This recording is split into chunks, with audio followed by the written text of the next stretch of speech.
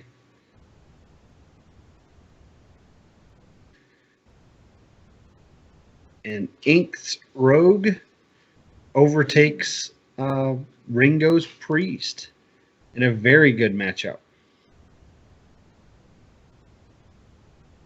And we go to game 4, where Inked is down to his Mage versus Ringo's Priest and Mage. What are your thoughts? If you're Ringo, do you want to play face his Mage with your Mage or your Priest? I think I'm going to go Mage on Mage. Yeah, I think the Mage mirror. I think this matchup favors Ringo. I think if you take it to a game 5, then you get a better chance to scout out his Mage deck, and it helps you better understand how to use your Priest deck to counter. That makes sense. I like that. I like that logic. I like it a lot.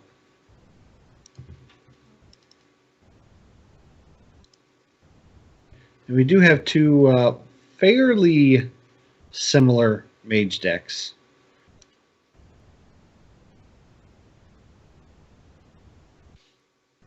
Right. I like the tech. I guess you could call it tech.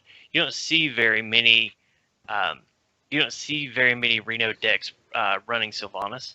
I like having Sylvanas in that particular matchup because that almost forces them to use a removal spell on a clear board. So they have to clear the board before they use the removal. It makes for an awkward turn. So I have to point out that obviously both of these are running Reno-style mages. And Inked has poetically named his "Oh, Reno, you didn't." And Ringo has poetically named his "I shot a man in Reno." So both these guys thinking very creatively with their Reno decks. So I'm really excited. I think that's my favorite part of this matchup so far. You've got Bran in your hand.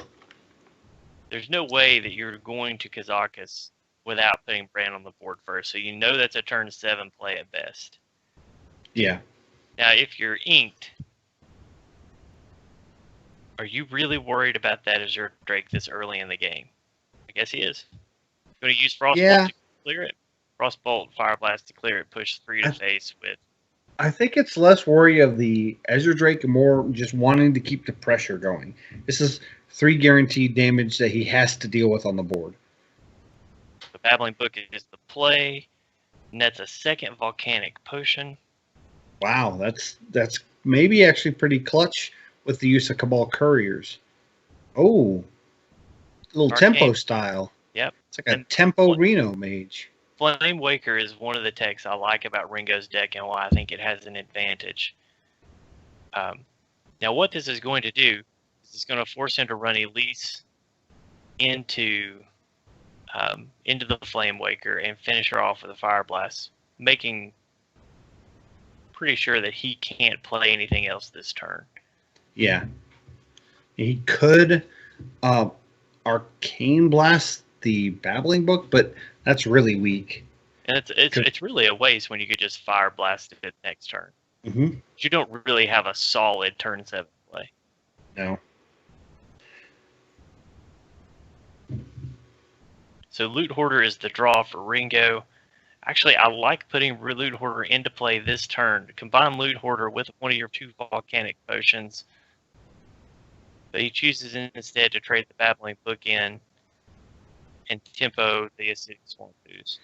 And what this does is this almost makes Inked have to use a hero power, putting him on 5 mana for the rest of the turn. It's a rare Hoot Hoot. Ooh, do you Ironbeak Owl the Loot Hoarder to deny draw? He's considering it. I think you do, but that's only because he doesn't know that there's a Sylvanas in play. Okay, he decided against it. I'm really curious as to why he wouldn't do that, because the last thing you want Ringo to be able to do is to draw into that Reno if he doesn't already have it. That's true. But maybe he's thinking it's going to go to fatigue, and Reno's not really going to be a concern if Ringo has Maybe. it. So this turn 7 is without a doubt ran into Kazakus. And this is going to be the tide turner. He went for a 10 card immediately. All right, so the second potion is going to come up. He's going to choose 5 this time, probably. Yep. All right. So 5/5 demon and 4 or gain 7 armor. That would be my pick. Yeah, I don't think you're worried about the board so much because it's just going to be one-off minions. Summon 2 friendly minions that died this game, gain 7 armor. It's pretty good. And then his 10 mana is gain 10 armor, freeze 3 enemy minions. I like that. I like that very well. And he's probably going to want to use the 5 mana Kazakus potion after he Sylvanases. Because even if Sylvanas ends up getting dealt with, and other than polymorph, he'll get it back. He's going to be so disappointed that he didn't say that hoot for Sylvanas when she hits play. But Bran is a great target. I would agree with you. Honestly, though, I think at this point, I'm probably Forbidden Flaming Bran.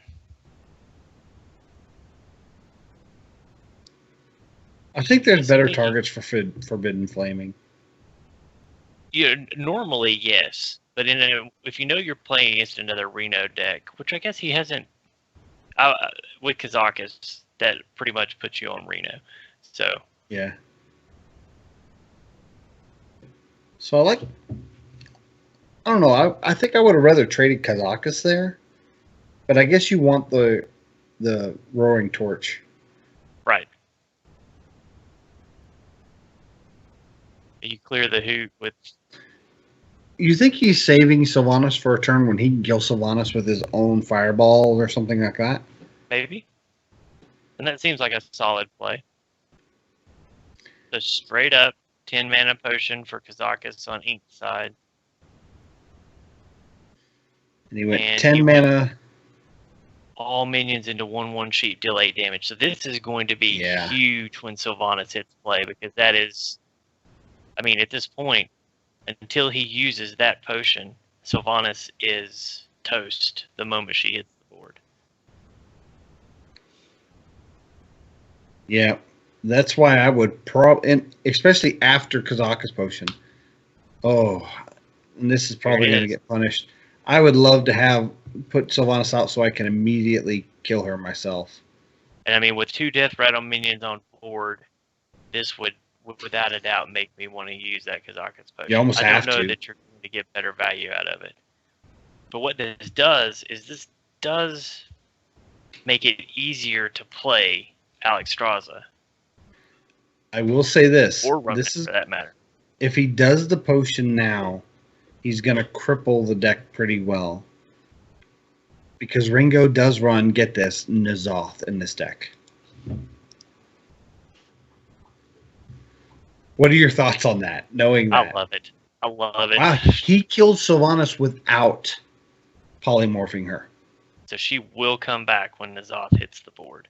I noticed that he was running Ronin, and Golden Ronin is just it's so pretty. Do you ping your own Infested Tauren to ensure it's dead? You know what? I think I do. Yeah, because but that tells your opponent you have N'Zoth.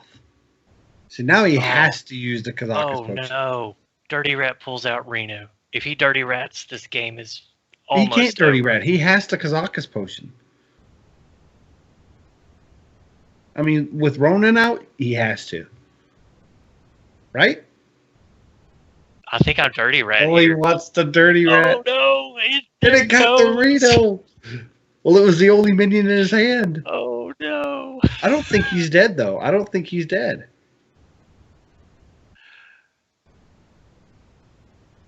Okay, can he kill Reno this turn, or is he going to kill Reno this turn? I mean, He has to, I guess because he has to. Manic Soulcaster is too much. There's too much threat of of a Manic threat. Soulcaster. Yeah.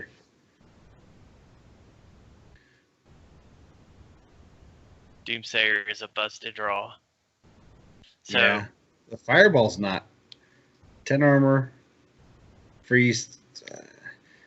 Okay, realizing that Reno's gone, he has to do opting this. for the armor. Yeah. I think this is a Kazakus potion turn. Of course, I've said that for 2 turns now. Yeah, what? He's, I don't know. Are you really that worried about 3 magic missiles or 3 arcane missiles? I don't think you're worried so. about the 7/5. I think you. Yeah, I was going to say. I think No. you blizzard this turn. But when do you use the Kazakus potion? As lethal? Is he saving it just for the 8 damage lethal? I think so. Ugh. And that is. Oh, he's killing his own. He's killing his own Rodent with Frostbolt. I love this play, and he hopes to get another. No, no. Oh, if he had gotten Ronin, that would have been broken. Do you have to Reno? Do you think he has enough burst now to kill you? Do you have to Reno? I was going to say, you've got Reno. Why not Reno and Youthful Brewmaster here? He's going to go offensive.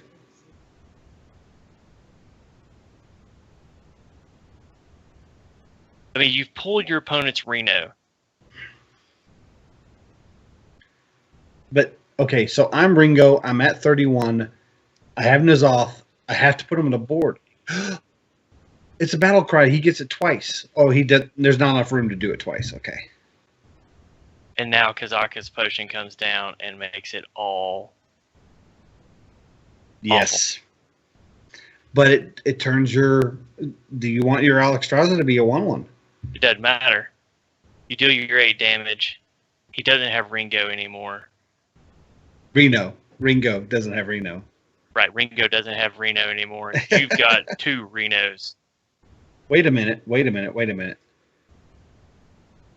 Does Ringo have lethal? I think Ringo might have lethal. He Fireball does. and the arcane missiles. Oh my goodness. That is ridiculous. That's the one thing I don't like about the polymorph is it still leaves 7 1/1s on the board, even though he doesn't need the 1/1s. Need the 7 1/1s. Yeah. That was an awesome match. That's why 2 turns previous I was like, you've got Reno, your opponent doesn't. You Reno, Youthful Remaster, your Reno back into hand. That is amazing. So we have going to game 5 again. We have inked with Reno Mage, or inked with a Reno Mage. With Reno Mage. And we have Ringo with combo priest. Yeah.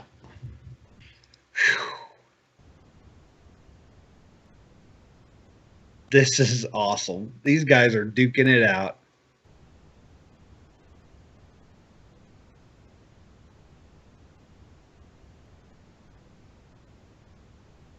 And I appreciate everybody who has come to check us out for our live stream of the Hero Power Invitational #1. We have tons of people in chat.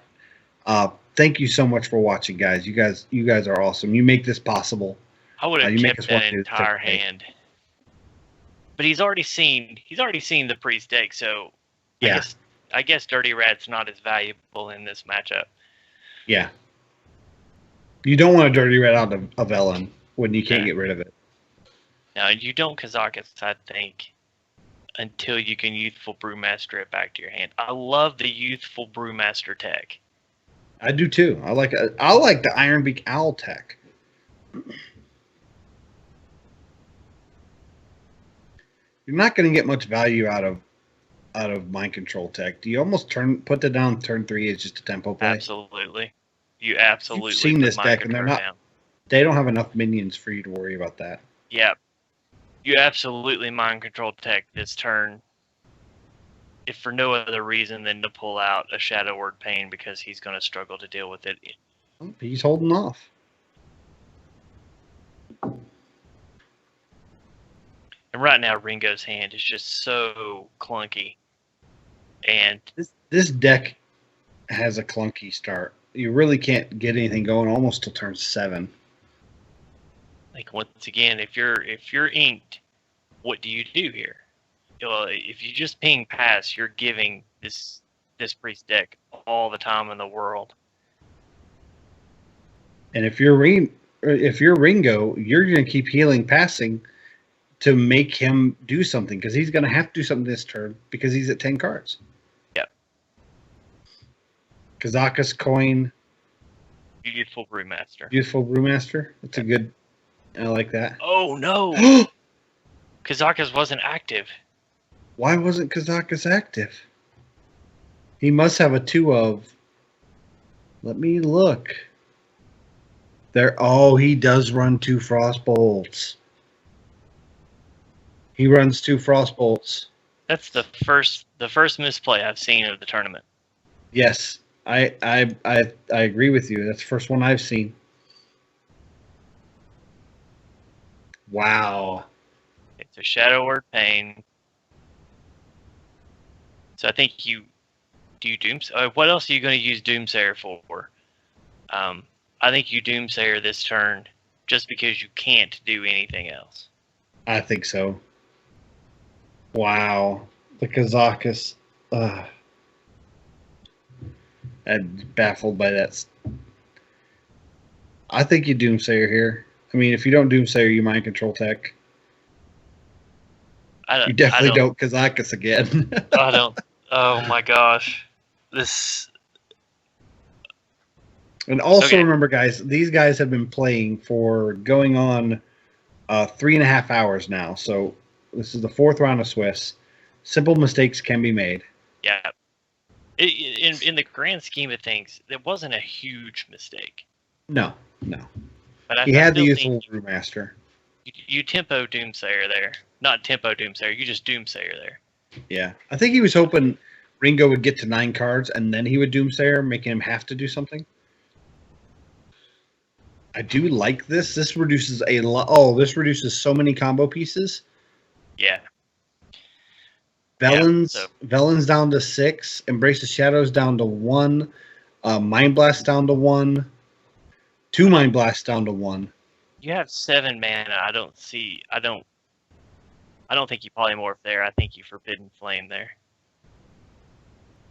So I think this is obviously Alex Straza's turn, right? Yeah, offensive Alex Straza. Make him have to Leroy. Yep. I don't even think And he can't. He can't Leroy because of the second Frostbolt. And because he used Polymorph last turn, his only solution is to... well, no, he could have Forbidden Flamed. I was going to say, his only solution is to Frost Nova Doomsayer. So, that's Counterspell. Do you circle a healing? You have to circle a healing. Oh, he has to circle a healing. No. Is it going to matter? It is going to matter. Oh, no. Oh, no. Okay, so he 3 still off did, lethal. Yeah, he still did 10. He's going to force the Reno. But now he has to kill the Doomsayer. And he can't. Oh, he had it. If he would have circle a healing to test for Counterspell. Yeah.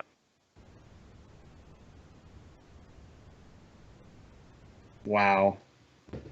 But once again, he can't Reno. Oh, he can't because he still has the other Frostbolt. Right.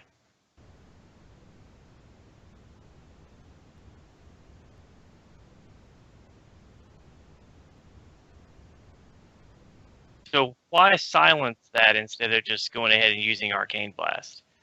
I think he might be on tilt with the 2 Frostbolts in his deck still. I think Inked is off his game. Number one, because he missed the Kazakus combo that he used. But number two, he can't Reno, he can't Kazakus.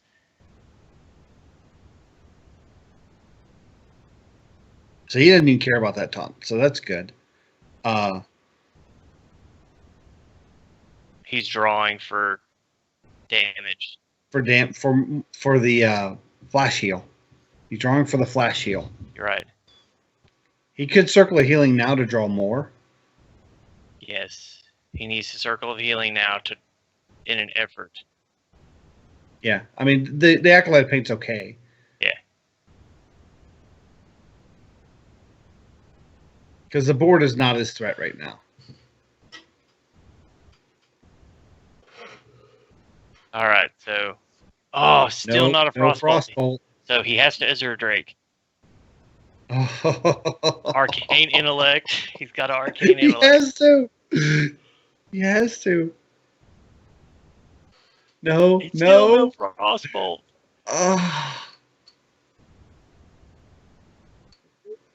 To deny the draw. And he got a tomb. Is it lethal yet? No. Oh my goodness, this match is going crazy. And he's going to heal. Flash heal wins him the game. All he needs is flash heal. Shadow Earth Pain. Entomb the Azure Drake. But that's going to make it harder to get your flash heal.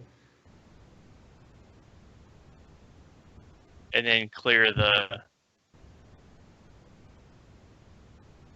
So Ice Block buys him a turn. Yeah, Ice Block does buy him a turn. But oh man.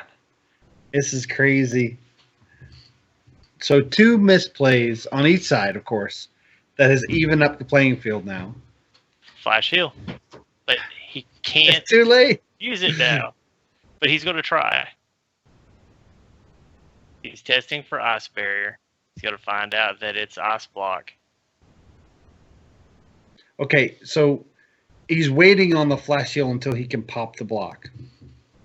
Nope. Oh no, he's going to pop it at 2. This is smart. The reason this is smart is because he has the Embrace the Shadows with his hero power wins him the game next turn if he can't Reno. Correct. Or heal. Map to the Golden Monkey. He's going to have to use it to draw. But in using it to draw, he didn't Alex Straza. He could have Alex Straza himself back to 15. He could have. And I wonder if he's realizing that right now. I believe he is. So he has to kill the Alkanai. He knows he has to kill the Alkanai, but and Embrace the Shadows ensures that Ringo wins the game. What an awesome match. These guys are obviously showing some fatigue, but still correcting their mistakes as best they can to stay in this. And Ringo's going to take this over Ink's Mage with his Priest. Good games, guys. Yes. Good games. And there at the end, you did see fatigue take its toll a little bit, but at the same and a little bit of nerves. For some of these guys, it's their first tournament, so that's something to take into account as well. And you know what though, that was fun to cast. It definitely was. I mean, they were both playing unique decks, and the lines weren't as clear as these games that we see time and time again, where we know instinctively, like right off the bat, what's going into where. So, it was that was a fun series to catch, or to cast and to catch. Fun series to watch. We have finished our 4 rounds of Swiss, and we have our top 4. It is Ducharmo, Maxbox, Nibble Swap, and Turtools.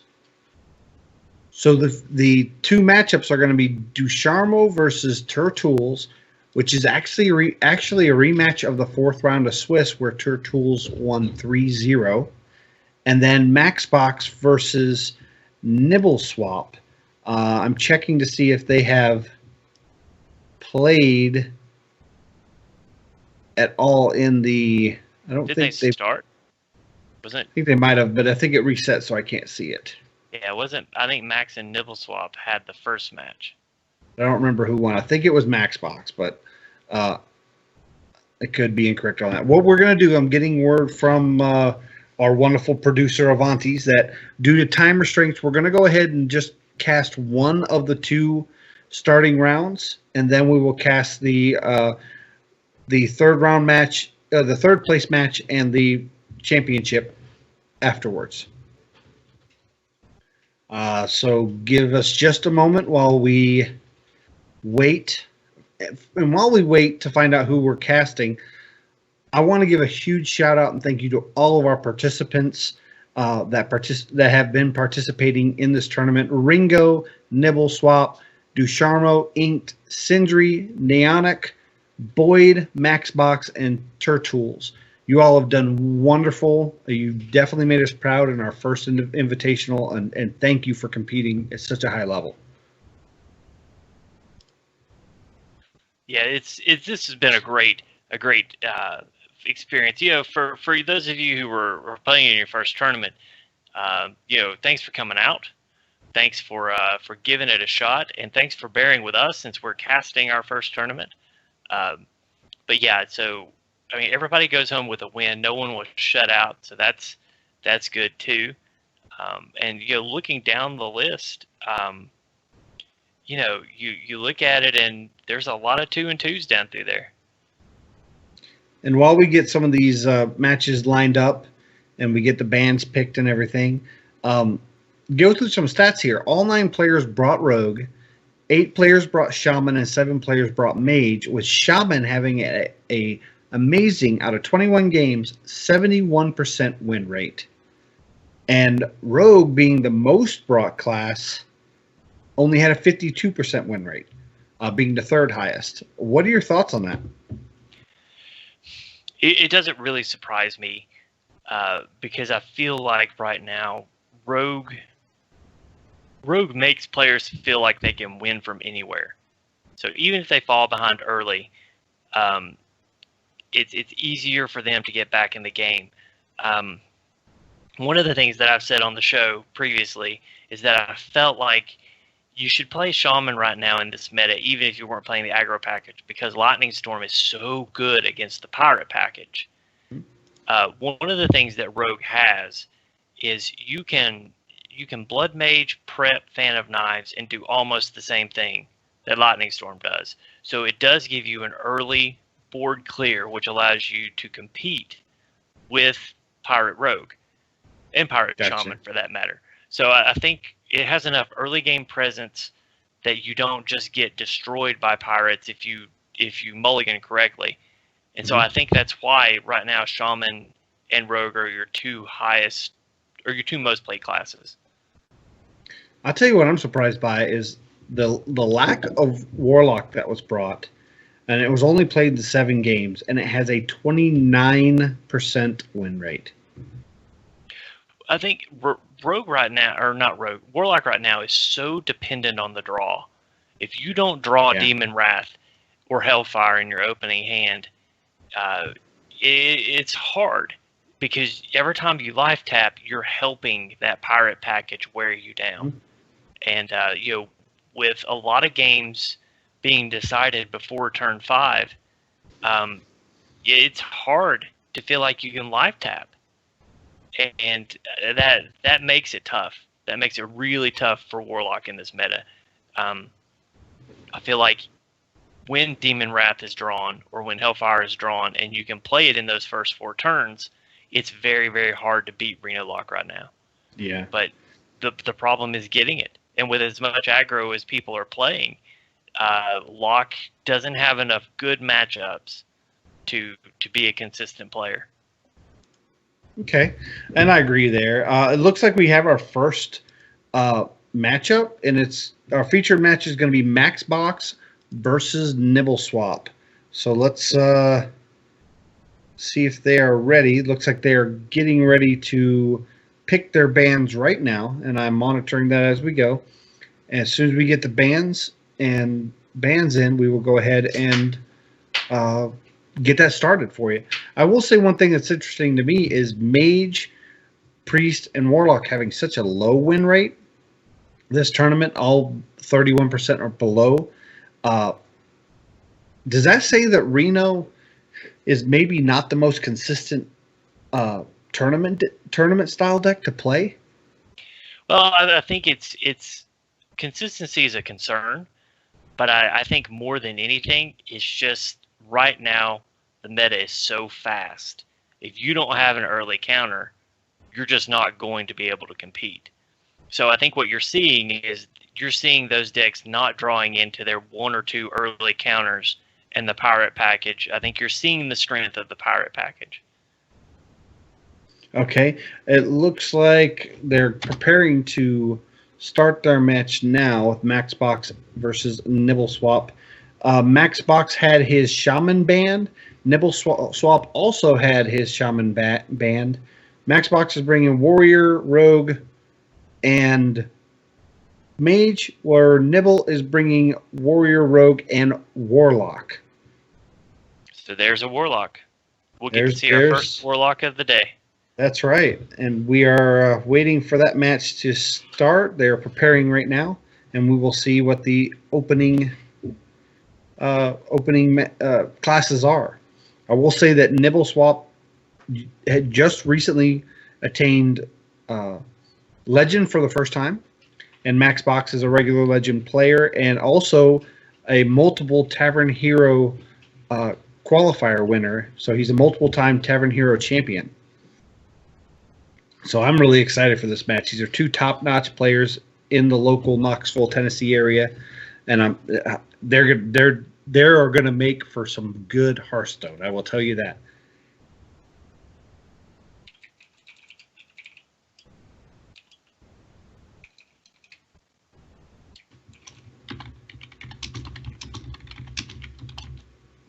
And all we're waiting is for them to finish up their picks and get started.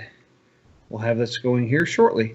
And at the same time, we will be having Ducharme and Turtools playing their match, and we'll have those results for you when we're done with this featured match.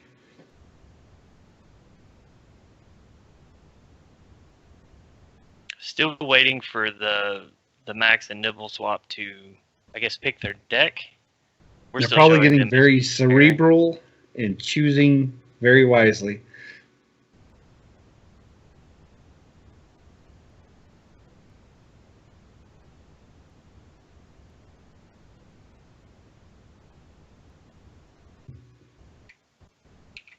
All right. And this is the first time that we have seen, I think we've seen Max once so far on stream today, but this is our first time seeing Nibbleswap, which I'm excited. He is such a good player. I've actually utilized the knowledge of Nibbleswap to help me prepare for tournaments. He's abundance of knowledge, and then Max is just a solid player. I don't know if I've ever seen a misplay out of him.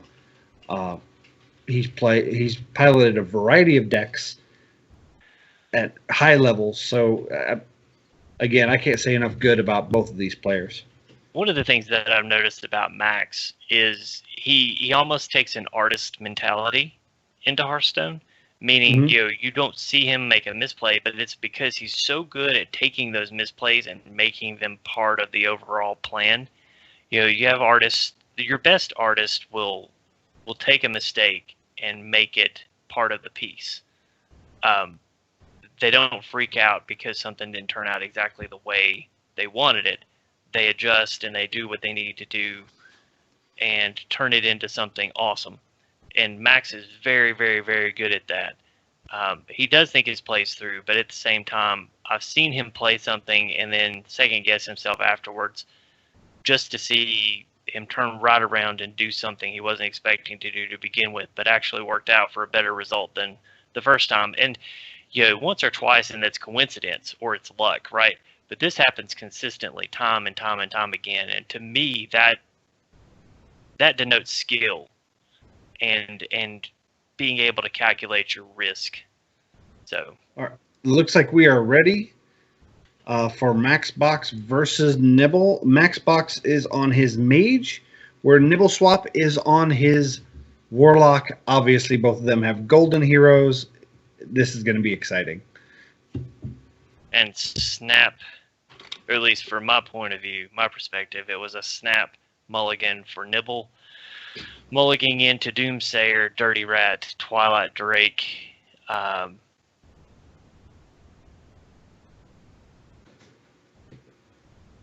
Yeah, and then that's actually a decent hand for very Max good as well.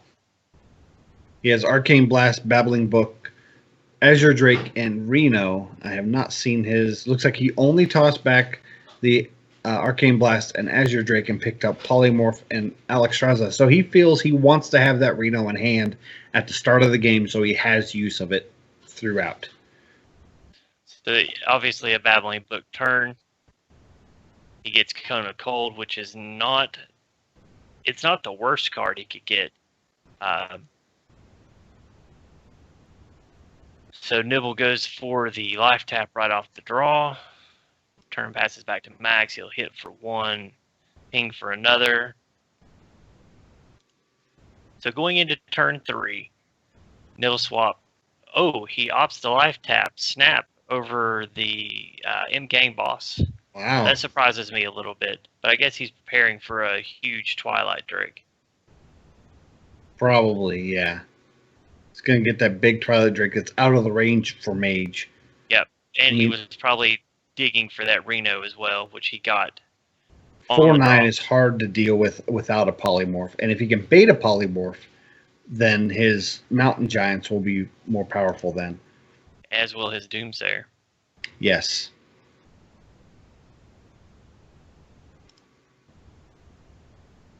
All right, so both players have Dirty Rat in hand.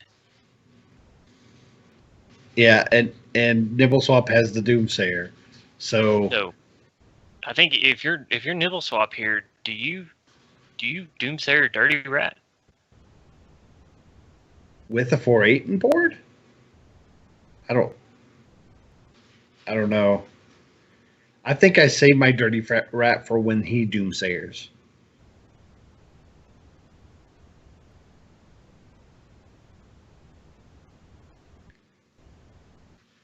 So Nibble Swap is already down to 18. That is really low.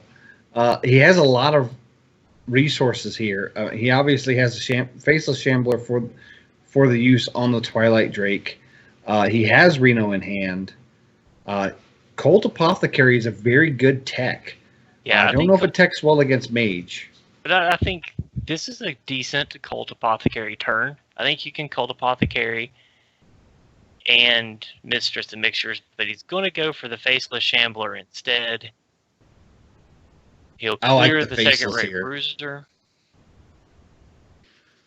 I like the Faceless here a lot. It contests the board.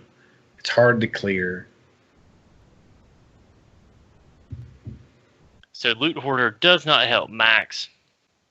I think if I'm Max this turn, I'm probably laying down the Acolyte of Pain and pinging it for the draw.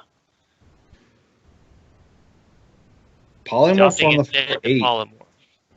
Ooh, that Mountain Giant. Clear the 1/1s.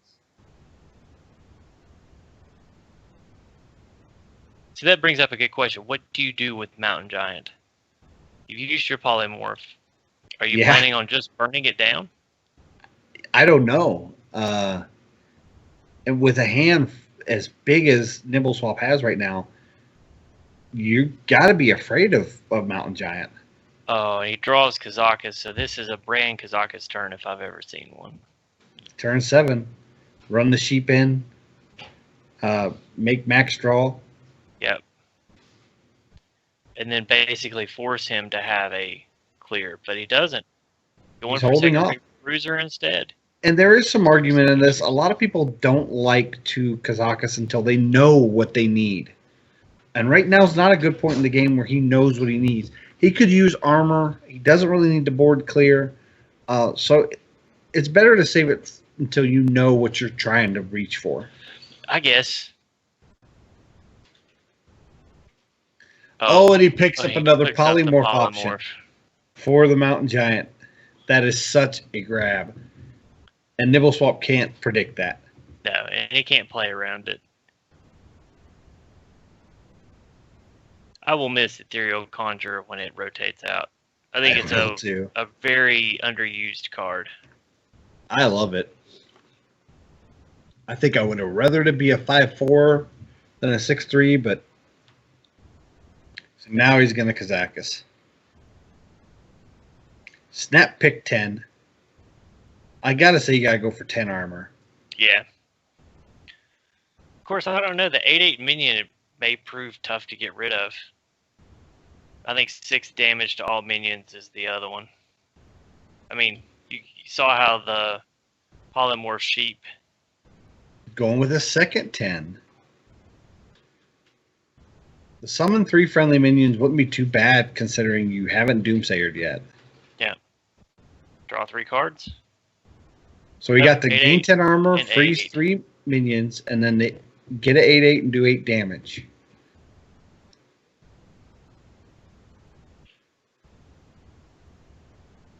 And max is full, right? 10 cards. 1, Yo, yeah. 5, 6, 7, 8, 9, 10. So he has to do something. Definitely full here. Is there any merit to... Well, so you can't really... You can Archmage coin into Frostbolt, but giving you 2 fireballs. But what does that really do for you? I think you're better to Blood Mage. Blood Mage Frostbolt. Brand. He's going to Kazakus for a 5. 4 damage to all minions. 4 damage and 5 damage. 4 damage to Yep. all minions and deal 5 damage. So that's a board clear. With the coin, he could clear the board with it. Yeah. Polymorph. Again with the polymorph. Wow. To me, this is telling. This is giving too much information to Nibble Swap saying, I don't want you to have a taunt.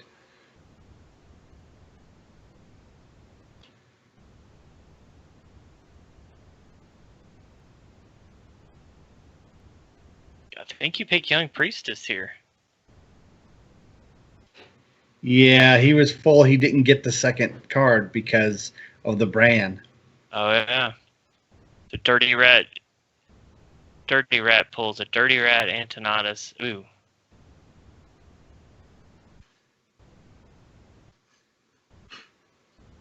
I mean, he could Dirty Rat Siphon Soul?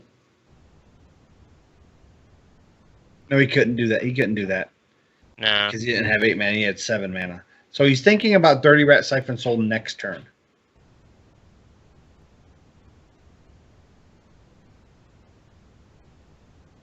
A Reno Manic? Oh, he pulls his Reno! Oh, no! And he does a Kazakus potion to kill the Reno. Oh, no! And he pings Possessed Villager. Wow, Oh. what a swing turn by Max. This definitely puts Nibble on the clock. He's on the clock, but he has the 10 armor of Kazakus potion. So I was gonna say, I think you return the Dirty Rat here. And he pulls the Manic Soulcaster, which is not out of all minions in his hand, that was probably one of the lowest value minions at this point in the game. But it does deny the double Reno. So it has some value.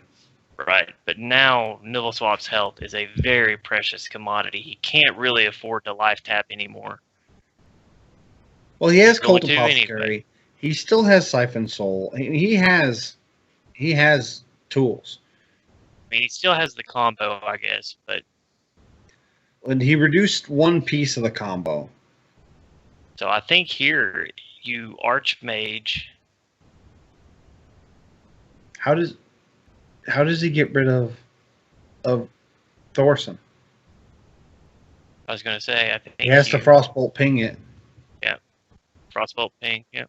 You're right.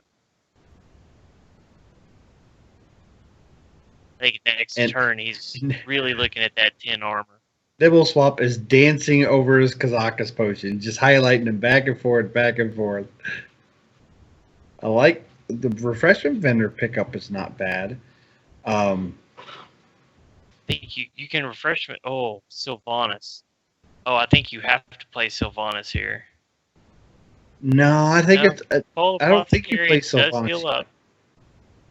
Yeah, Cold Apothecary is, I think, the way to go. And then refreshment vendor? Because you're can, not planning on killing him next turn. No, and you know he has the block up.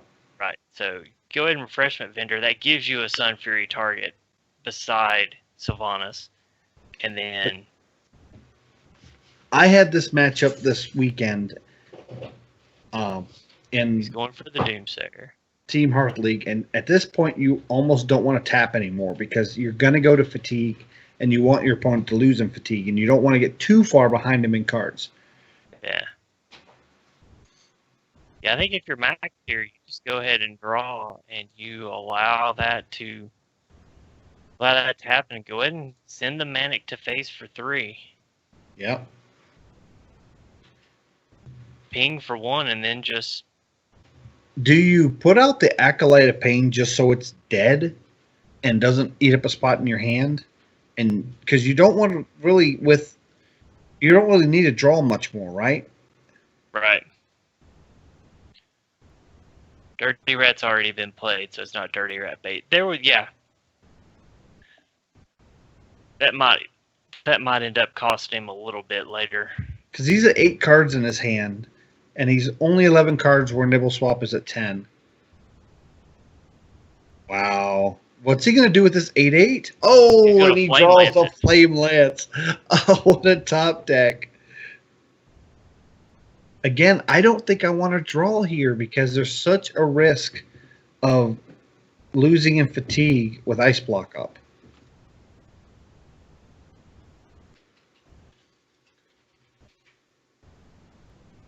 Can he even pop it? I don't think he can pop it. No. No.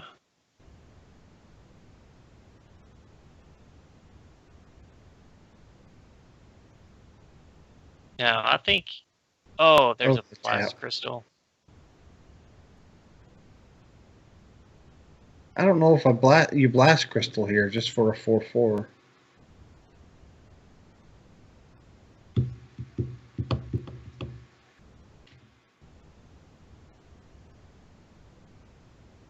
Okay. This challenges the Azure Drake. Yeah, challenges the 4/4. Puts you at 21, which is a respectable health total. But here comes a handful of fireballs. Yep. Antonitis into Forgotten Torch. And Arcane Blast. And Arcane Blast. Yeah. All the things.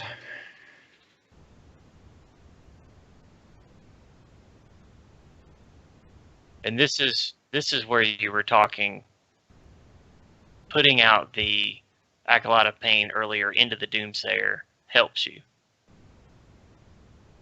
Yes.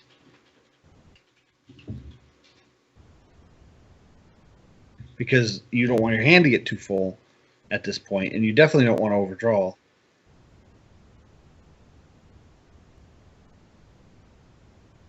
So is he going to run the Azure? I think he's going to run the Azure Drake into the 4/2. Yep. Oh my goodness. Sylvanas power overwhelming. What do you think? Or Sylvanas Blast Crystal Potion. I say, does that really help you? I would almost rather have Sylvanas on the board. Well, you would get the Antonitis, and he has to deal with it. Or you'll get fireballs. And I think won't the Blast Crystal Potion give you a fireball? No. Okay. Yeah, I think I'm more comfortable Siphon Souling. Okay. Well, you're going to have to start healing because you don't have Reno, and he has fireballs forever. And there you go to 15. This is where you blast Crystal Potion. You lay your Mountain Giant blast Crystal Potion, and you say, "Come get me." Yeah, Mountain Giant blast Crystal Potion, and then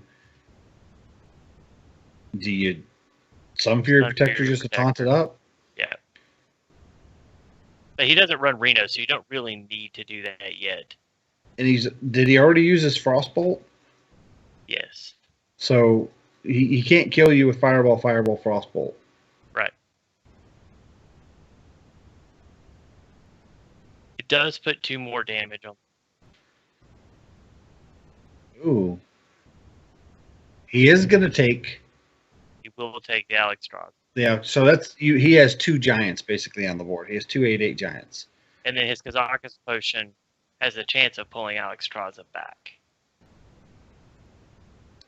Yes, if it dies this turn. Is he just going to push him and say, bring it? Yeah. There's no way for him. He's going to put him on Jiraxis. Yep, he puts him on Jiraxis, which we see he has. He has. So Jiraxis into Sun Fury Protector. Yeah. Oh my goodness. So he's going to pop the block at 4. Oh, no, he can pop it at 1. Yeah. He pops the block at 1. But he is Reno.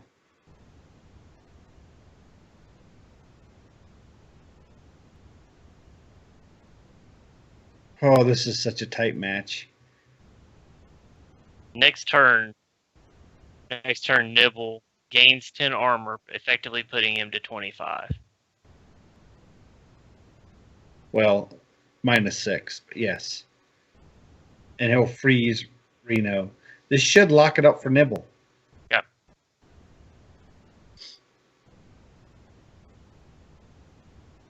Wow, what a tight game.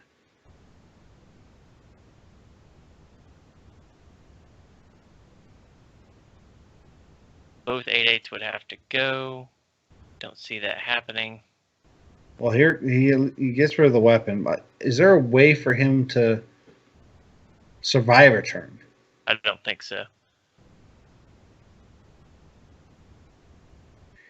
Think if Manic Soulcaster hadn't been pulled by Dirty Rat, and he could have Manic Soulcaster with Reno, and then drew into Reno this turn.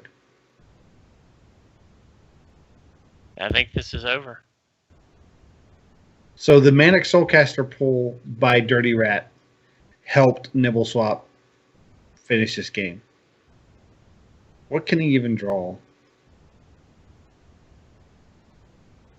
Ball Courier. Cabal Courier into... You can't even... Sacrificial Pact! He did it! Oh my god! Holy crap. Whoa! That was a 1 in a million. I was ready to put in the results of that match. Oh my goodness. Wow. That's going on the highlight reel. Max Mage over Nibble Swap's Warlock by throwing out Acolyte, pinging the Acolyte, drawing Cobalt Courier into Sacrificial Pack. If he had thrown out the Acolyte of Pain when I said he should have, he would have lost that game. This is why he's a 2-time Tavern Hero qualifier and we are not. So I believe he sacrificed a live chicken right before throwing down Acolyte of Pain, and that there's no other way he could have pulled that. I know right now Nibble Swap he might have thrown his monitor across the room. Wow. I cannot wait to see Twitch chat catch up. I need to see the odds on that. Well, what are the odds? I watched him do that. Happening? I watched him do that at least one other time during the Tavern Hero qualifier. Cabal Courier against Warlock into Sacrificial Pact. He ended up using the sacrificial pack. Then he ended up using it on a. To heal? No, he used it to heal, but he ended up having to use it on. An enforcer? No, the 2/4. Oh, the. I can't think of the boss. name right now. Yeah, M-Game boss. That's crazy. Wow. Yeah, that was pretty nuts. All right, so we're heading into our second match. I've got to collect myself. Okay, so Right. Max is playing Warrior versus Nibble Swap on Rogue. All right, so Nibble Swap's got Shaku, Small Time Buccaneer, Azure Drake Prep. Or is everything back to Small Time Buccaneer? And Max Max is running the high. Looks to be at least Dragon Warrior. It might be the hybrid variety. Max's Dragon Warrior is the warrior that we ran on the That's show right. this past So it is the hybrid variety. Yes. Yes, it is the hybrid variety. And he will go ahead and clear the Small Time Buccaneer while it's small. And Nibble Swap is a clear Miracle Rogue style with the pirate package, of course. Just sitting over here still watching Twitch chat, waiting for the Yeah. explosion of emotion that is about to come. All right, so Nibble Swap. I think here you coin Pillager. You're gonna have to get that. Berserker off the board. This is amazing. So wait, yeah, I was gonna say maybe you backstab, go ahead and run your face in, and then run patches in. Yeah, but you're eating 3 damage to do that. Yeah, but saving the Pillager. I'm wondering if you back. He's right. He's putting Max on Corcoran Elite going into turn 4. Okay, I wouldn't use my face, but backstab and then Fan of Knives, making him have to clear the patches.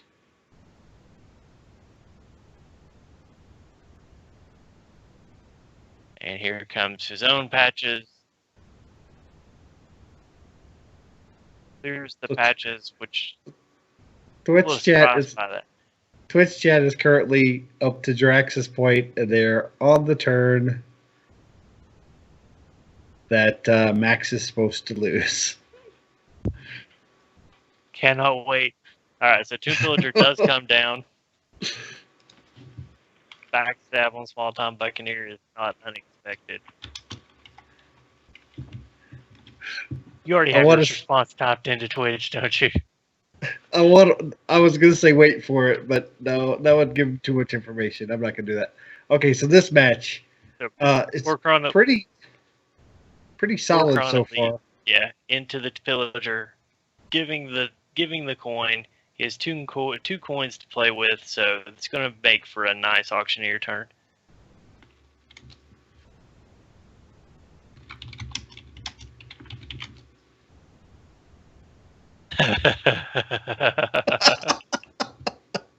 And Twitch chat has caught up. Clipped. WTF. Right, Lol. Okay, so this match. Blood to Icker. Once again, that's just going to be auctioneer food. I mean, there's nothing you really do here if you're a Nibble Swap. I mean, I guess you throw out a Small Time Buccaneer and force him to clear it with either face or monkey. Yeah. But unfortunately, for Nibble Swap, next turn is going to see. I wonder if there was merit to a questing event. If there was merit to a questing adventurer. I think it would have just gotten cleared. Yeah. Could have gotten to 4-4 or 5-5. Could have gotten it to 5-5. The Max is falling stuff up with monkeys. This deck is very strong. I also used this deck in my Team Heart League matches and did very well with it. Going into the auction, your turn. Seeing what you draw. Coin. You know, he's at least going to conceal. Oh, sap. Oh, there's a sap, a prep into a sap. Yep. But do you do that to the Frothing Berserker? Absolutely. Because now you can blood to Ichor one of the fierce monkeys and not get punished for it. You can actually clear one of the fierce monkeys. Blood to Ichor, face 1/1, and you can conceal. I would have used the prep. He's not going to prep? He didn't prep. He did prep. Oh, no, I'm not prep. He didn't sap. No. He prepped into Ichor instead of prepped into sap. That's game. Yeah. I think that might have been a misplay. He should have prepped into sap, then Ichor, and then conceal.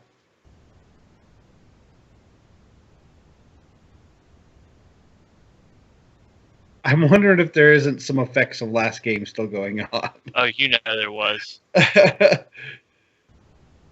Max Box Warrior takes out Nibble Swap's Rogue. All right. But that now leaves Max's Rogue. Max's Rogue. He's got to beat Nibble's Miracle Rogue. He's got to beat his Reno Lock. And actually... And Nibble Swap's Warrior, which I haven't seen yet. I mean, it's only got to win 1 out of 3, but this is far from over. Yeah, because Rogue is a closer for a reason, because it does have a tendency to drop matches based on RNG.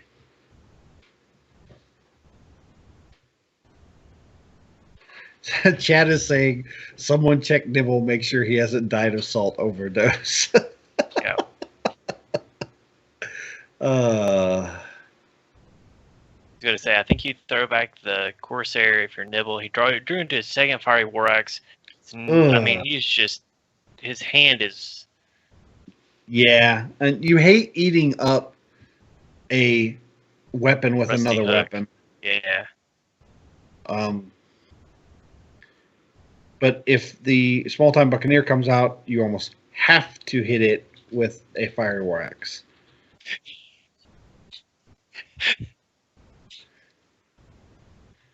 Ooh, prep Fan of Knives. Strong play. You okay? Yeah. I just had my dinner brought to me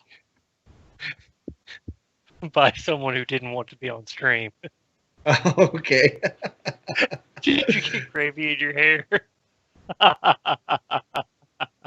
Buddy.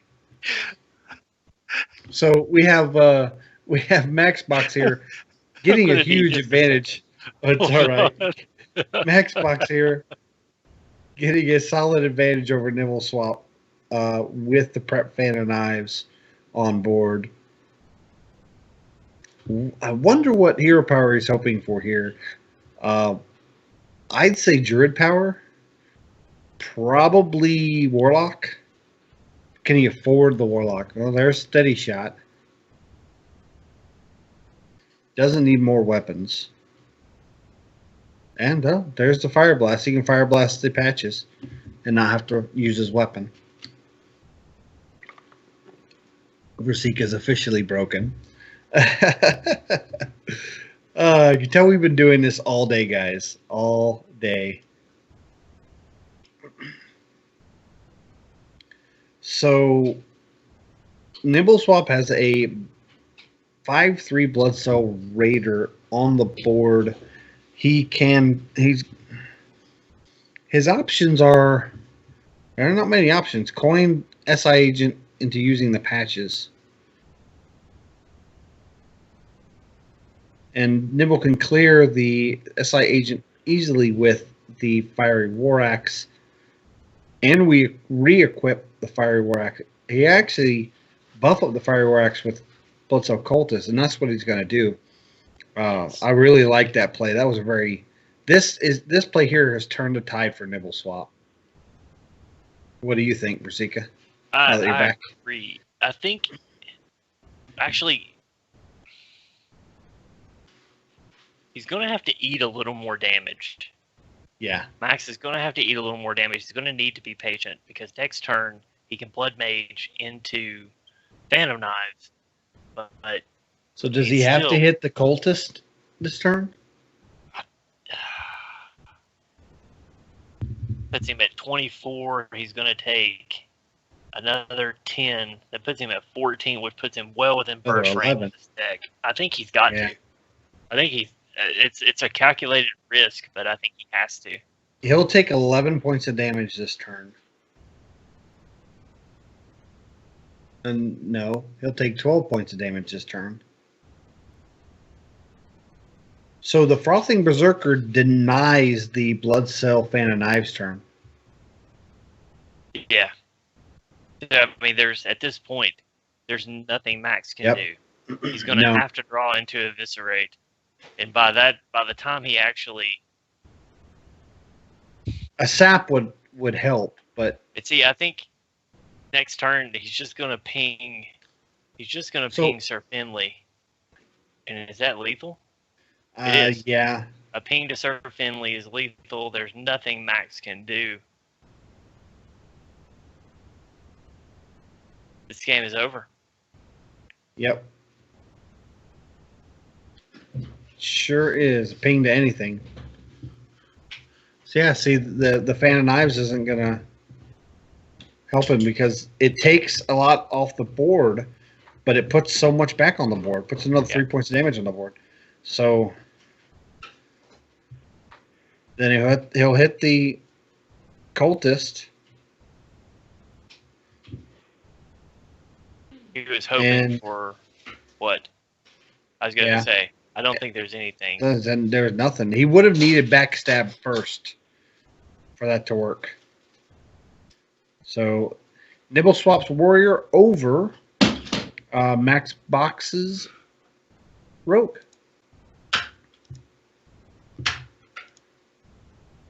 And we're going into game 4, where we will have Max Box Rogue again, and Nibble Swap will be able to pick between Rogue and Warlock.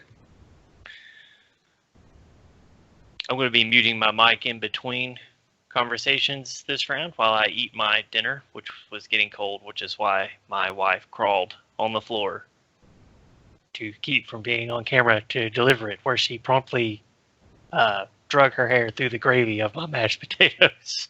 Oh no! I will also be muting while we laughing at. Prepare dinner. So she has a head full of gravy.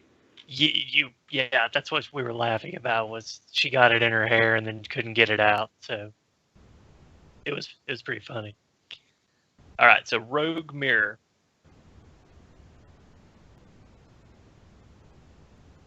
Yeah, Rogue versus Rogue. Yeah, this definitely going to pitch Patches back. Yeah. I would pitch the counterfeit coin back, keep the backstab. Yep. All right, so Max has Prep into Eviscerate into SI7 Agent. Doesn't draw anything on the first turn, really. Swashbuckler will come out, Patches will come out.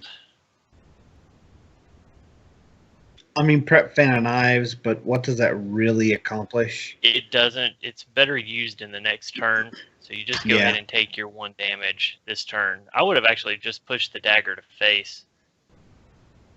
I think that telegraphs Fan of Knives too much, and maybe he'll play into it with something else.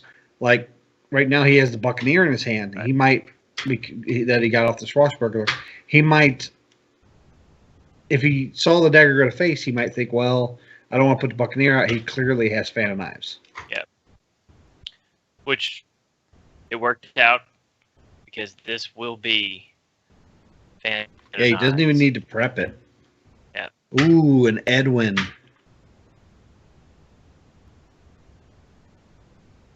So he's going to coin Pillager, and that's going to be punished by Prep Eviscerate Edwin. Which will be promptly punished by Sap. So it's going to be a nice Yes. exchange over the course of the next Oh, round yeah. or two. Definitely some good exchange. I can't imagine that he doesn't Edwin here. But does he value the prep better with the gadget?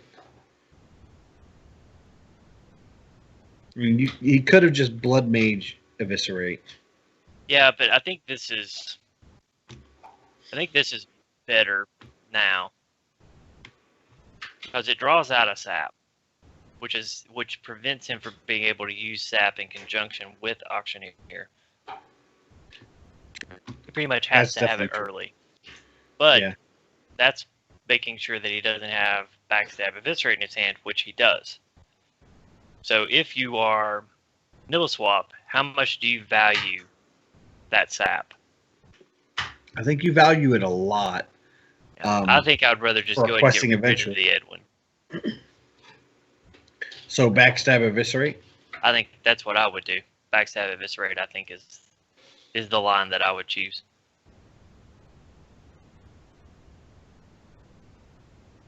Yeah, I like it.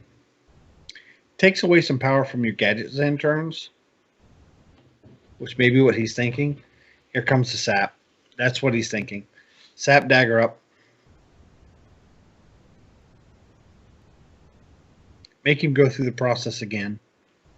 And then he might be able to counter that with a combination with Gadget Sand if he draws into like prep. Oh, wow, this is a weak. This is a 4/4 Edwin. Draws Maybe into a he's second. trying to Eviscerate. draw. Yeah, maybe he's trying to draw out the Eviscerate. Now he can backstab it and use his dagger to clear it now. Right.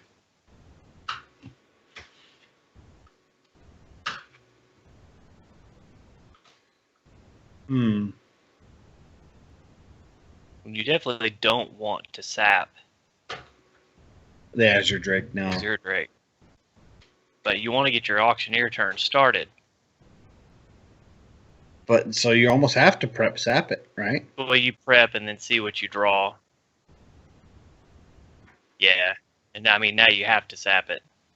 I mean, you could Otherwise- cold blood. He could cold blood with it, but you need that cold blood for later. Now you could counterfeit coin.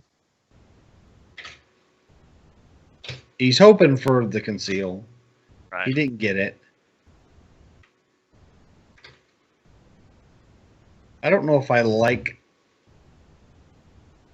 I don't know if I like that there, but Well, what that basically does is it's keeping him from using Fan of Knives unless he uses it in conjunction with Auctioneer, which is going to force him to prep Fan of Knives with the Auctioneer and hopefully not get the opportunity to conceal the Auctioneer.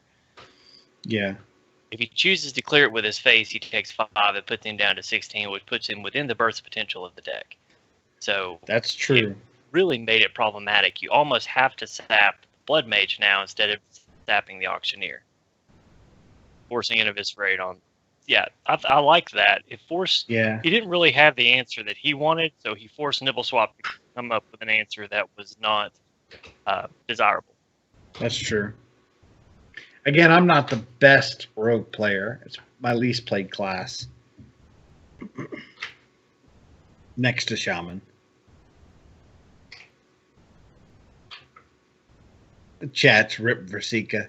Yeah. Honestly, for a rogue, I think the rogue mirror is one of the toughest matchups to navigate. Oh, we forgot to attack with the patches. Yeah.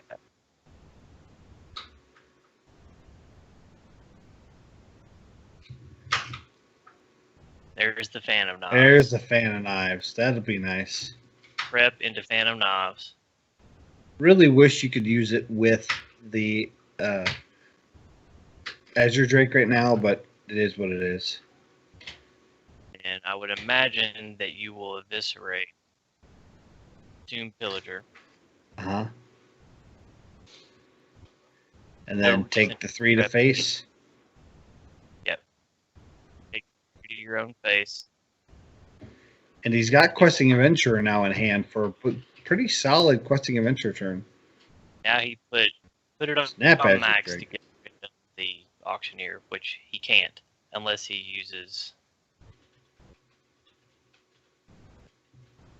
But now he can't do that either. I was gonna say, unless he uses Leroy, which you don't want to do. You don't want to let him have 2 turns of Auctioneer, and now he's gonna get 3 turns of Auctioneer. Yeah. I don't quite understand the Snap Azure Drake and then nothing else. You know?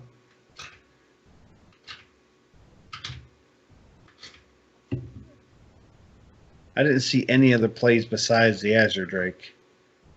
Well, he was Azure Draking. I think he was looking for an Eviscerate and didn't get one. Or a Sap. What did he draw into with Azure Drake? Mine's bugged right now. He drew into Backstab. Oh, okay. All I see is a floating Azure Drake off to the side and no draw. So what he drew Azure Drake into Phantom Knives into Backstab. Okay. Wonder why he wouldn't wait and conceal later.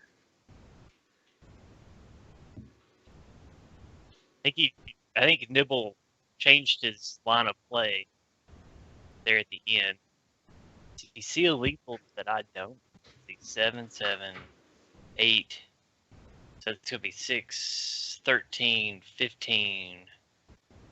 Maybe he's counting on something off Shaku. 20. See the potential for 23, which puts him 2 off lethal. So maybe he's looking to draw something. If he draws a Leroy, that's game.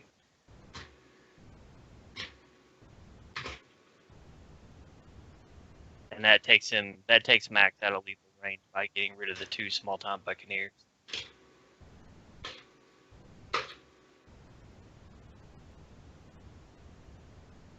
And actually, that puts Max on lethal. Nibble has to clear the board.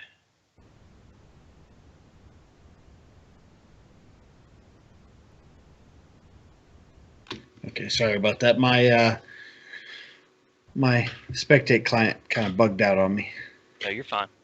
So Shaku, pretty much have to run Shaku into small-time Buccaneer. Okay. So. And then your questing is going to have to hit the Pillager. Depending what you draw. Oh, Dark Iron Skulker. Does that change anything? Don't think so. I think so. I think you're just trying to get your questing another coin large enough that he can't just kill it. I was going to say, and Edwin complicates things. I still think you play Edwin. Play Edwin and still clear the 5-4? Yeah. There's no way you can sap both of them now. So sap one, but you're still going to die to the other. And I just got a report. Oh, that's game. Is that lethal? Yep. That's lethal. So we have Max Box taking the series 3-1, advancing to the finals in the Rogue versus Rogue Mirror. And he will be placing, I'm just getting reports, he will be facing against Turtles to become the first ever grand champion. Turtles has defeated Ducharmo 3-1. So our next, we should be casting the third place match next, which would be Ducharmo versus Nibbleswap. And as soon as I get more word, we will go to that. Very good matches. Do you think that very first match put Nibbleswap on tilt for the remaining 3 matches? And I'm seeing a nod as you're also eating your dinner. Yeah, absolutely. Nibble Swap is a very solid player, but any solid player can go on tilt based on the results of a match, and that was a 1 in a million, maybe even be 1 in 10 million chance that that's going to happen. To have those series of cards all draw and randomness happen, so that you get after 3 different random effects, you get Sacrificial Pact to win. You remember at the beginning of the match, I said Max is known for putting those kinds of things in play and consistently getting those things. Like I said, at Tavern Hero Qualifier, I know for a fact he got that exact combo off once before, and I'm almost certain, and he can correct me if I'm wrong, but I'm almost certain he got it off twice. And that is in one tournament. That just goes to say, I understand people say RNG affects the professional scene. It's not just RNG. It's playing to your outs. The player has to know that those options are possible for a win, to make those reads, to then make those plays. If it doesn't happen, they're going to lose anyways. But the fact that he knew that Sacrificial Pact was an option for him to win the game, knowing that he had Cobble Courier in his deck, and he could draw Cobble Courier to possibly get Sacrificial Pact. He had to know that. He had to know what cards he had, and he had to know what Cobble Courier could give him. Because I'll tell you now, looking at his deck, looking at the deck and the situation, to put Acolyte Paint out and ping it to draw with the amount of mana he'd be left with, which was an additional 5 mana, there is no other card in the deck that would get him Sacrificial Pact, or any other card for that matter, to win the game. You're exactly right.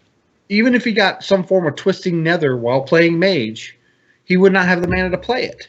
Exactly. But like I said, I saw him do that at least one other time in the Tavern Hero Qualifier last weekend, and I'm almost certain that it happened a second time. So that is something that he plans for and is part of the strategy of his Reno Mage deck. So, I mean, he's just a very smart player. You saw that it affected Nibble in the next game. So we have Nibble versus Ducharmeau, and they are both banning Shaman. And we're going to jump right into it because they are not hesitating. They're getting this done. Ducharmeau is playing his Rogue versus Nibble's Warrior. A reminder, Ducharmeau is bringing Priest, Mage, and Rogue, and Nibble Swap is bringing Rogue, Warlock, and Warrior, as well as the Shamans that were banned. All right, so I'm going to put myself on mute, so you'll have to cast the first part of the match. That is fine. That's perfectly fine. And we're working this through dinner, guys, so understand that we got to have a little bit of sustenance. Sorry for a little bit of the noise in the background. My wife is actually chopping carrots for our dinner. All right, we see Nibble Swap opens up with the standard N'Zoth into patches, and bear with me a moment. I'm working at fixing my spectate. It is bugged out on me again. All right, well, I'll pop back in. So, Ducharmeau, of course, clears patches. I would say that's pretty standard. He's already at 27 health. But at this point, he's got to be... He's even at 26 health. Well, now he's down to 25. He has to be aware of his health. Like, when you are playing against this particular Pirate Rogue, your health can just evaporate so quickly. There's so much charge. You got Heroic Strike, or Heroic Strike, Mortal Strike. You've got the augmented weapons. N'Zoth's first mates are out. It's already been modified through upgrade, so now it's 4 charges of a 2-attack weapon. Wow. So 8 damage out of a 1 mana weapon. Yeah, and now Heroic Strike is going to add another 4 onto that. And I know so much work done. The stream is not showing the Nibble Swap's Warrior's hand right. He does have Fire War Axe, Mortal Strike and Heroic Strike in his hand. We're working on fixing that spectate mode here shortly. All right, so small time Buccaneer just going to go face again. I can't imagine Nibble letting up at this point. I say face is the place he's going to smork this out. Force the trade. So he's going to take out the small time Buccaneer. I think that's smart. He also has to worry about the burst potential of the Rogue as well. But the Tomb Pillager is perfect here.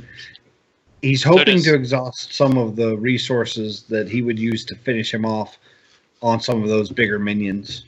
So if you have Corcoran Elite in your hand instead of Fiery War Axe, does that change it? Oh, Blood Cell Cultist. Yeah. But you have nothing to buff it up with, though. This is a tough spot. Do you use the Mortal Strike on this 5/4? I don't think so. I think you continue going face, but he's going to use it. I mean, the benefit is if you maybe Heroic Strike there and armor up, you get him to get you below 12, and then Heroic Strike's a finisher. Or Mortal Strike's a finisher. But maybe he thinks Heroic Strike does just as much for him. Especially if you can draw into a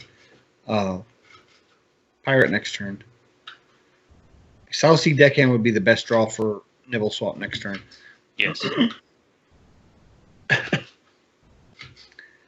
But this Edwin going to face, and the Edwin is huge. Oh, this Edwin as well. You have a 6/6 questing adventurer and a 10/10 Edwin. What do you do? What can you do? You can't. I can't even. You Heroic Strike. Heroic Strike and hit the questing? You have to. You Heroic Strike, armor, hit the questing. Still only gives you 2 turns. There is nothing in the Pirate Warrior package that takes care of Edwin. No. Not at this health. 10/10. No. The only reprieve is the Eviscerate, unless he draws something else, can't. Oh, he's just gonna gotta do it. Go face. And another questing. So is this 18, 22? It's 1 off lethal. Yeah, 1 off lethal. 1 off lethal. Because he can't hero power. And that's what he's trying to figure out. I can't hero power.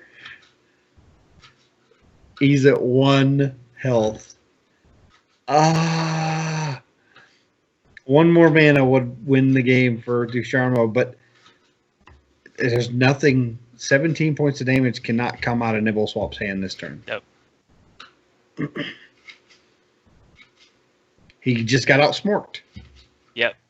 This is where you just double Heroic Strike and just show him you were close. Yeah. That's 13 points of damage. I will crush you. Oh, if he would have been able to hold that Mortal Strike, could that have done anything? I don't think so. I think he would have still been short. Yep. Whew. What a match. So Ducharmo wins with Rogue over Nibble Swap's Warrior. I still think that Nibble Swap has to be affected by that first game against Max. You can't have that happen to you and it not affect you. I don't care how professional, how focused you are a player. That's something you will remember. Now, how that affects you and how you move forward, everybody handles it differently. I think that's really affecting him right now. And you can't sleep on a player like Ducharmo. Ducharmo was very precise and analytical and very good in his plays. And Ducharmo has picked Mage. It is a seems to be a Reno style Mage versus Nibble Swap's Warlock. Now Nibble Swap has very good Reno lock play, and he's very consistent. But he's in the same situation he was against Max. Right. And this is where you will find out whether or not the play affected him. Because will that affect when he plays his Jiraxis? Yes. And if he hesitates on Jiraxis, he could lose the game.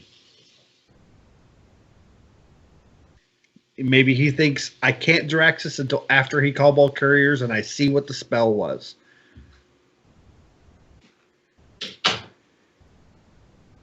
This is amazing. We are having really top-notch level play.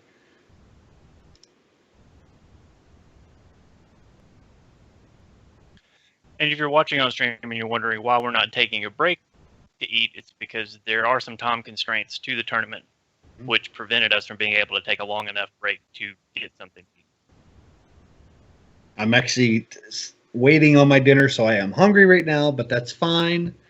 I'll take a little bit of hunger pains for wonderful Hearthstone competition. I do know we have one of our players for the other rounds that it has things to do this afternoon or this evening. Want to remind the viewers that this match is for third place. We do have prizes for these tournaments that we will be doing every tournament, every quarter, and the prizes are based on our total number of patrons. The total patron amount will adjust the prizes in future tournaments. This month, our first place is $30, second place is $20, and the winner of this match takes third place and gets $10. Right to their PayPal, cash on the spot. Well, as long as it takes for PayPal to transfer it. And that's a way for us to help pay back to our patrons all the support they've been giving us, and we really do appreciate it. And then the next event, you can be part of our next event, which should be April or May time. We don't know the exact date yet. By becoming a patron over at patreon.com/heropower. $5 patronage guarantees you a spot in the tournament. And if we have openings coming up to the tournament, we will open up for other patrons. But if you want guaranteed into the tournament, it's $5 a month for patronage. Ooh. Burning the water elemental is pretty big. Yeah.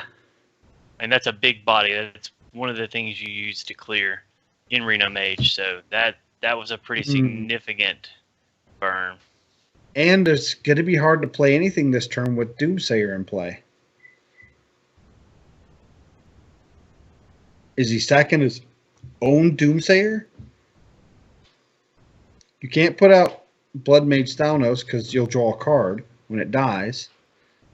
I would probably have sacrificed the Acidic Swamp Ooze, personally. No, because Acidic Swamp Ooze plays so key into controlling and corralling Jiraxis. Yeah, I'll be honest. I've had this debate back and forth, and I've played this matchup where I have Acidic Swamp Ooze and I save it for Jiraxis. That weapon is not the problem. The problem is the timer of that hero power every single turn. And the 2 mana could be used better just trying to burn Jiraxis down. Again, it's situational. There are some games that you want to have it, but I don't think it's to a point that you sacrifice anything else that's important in your hand. And see, he has a Blood Mage out. We'll put him back up to 9 cards in his hand. Your hand resource is very important here. Nibble Swap with a full hand of cards, possibly bringing out Emperor Thorson.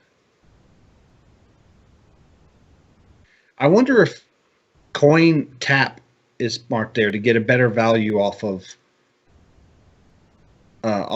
Thorson. What do you think that's a possible play? I would like to have seen that. I think one of the things that he's worried about is he doesn't have Reno in hand yet. If he taps too much, if there is a way for Ducharme to make him draw, there's a potential that he burns Reno. And after having Reno pulled out with Dirty Rat in his game against Max, I think that may be affecting his decision making a little bit too. I don't know. I think at 29 health he could tap coin for the possibility of drawing into Reno. That's I don't know. It's a debate. I don't think that the health was the issue. I think it was the hand size. Yeah, well, it would have put him at 9 cards, getting reduced instead of 8. So, semantics at that point, I guess. Now he has to do something because his hand is full again.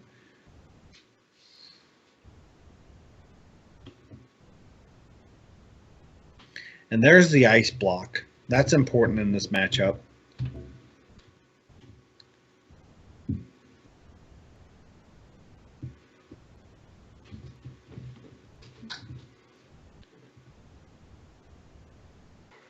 I wonder if there's any consideration for Dirty Rat here to possibly follow it up with a Doomsayer.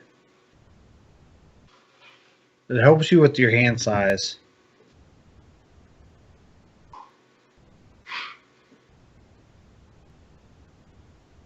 So he's just going to put up some roadblocks for the 3/3.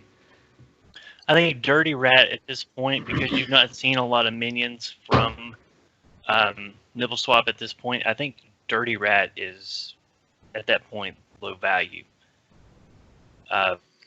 There's a much greater chance you're going to get a minion of non-consequence or something that you're not prepared to handle than one that is going to be game-changing. So you want to wait until that it's lower? He has a lower hand size? Lower hand size, or wait until you've seen more minions.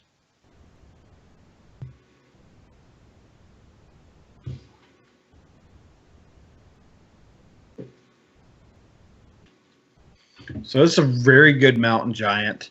Obviously, Ducharme has a polymorph available for it. And polymorph into Emperor Thorson is not terrible here.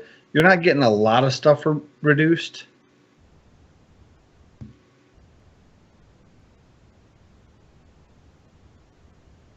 Yeah, you have to polymorph that. There's not. You don't have to ping the sheep this turn. Though power overwhelming on it punishes it, but to be honest, if you use the power overwhelming on the sheep to clear the Thorson, then he's reducing his combo potential.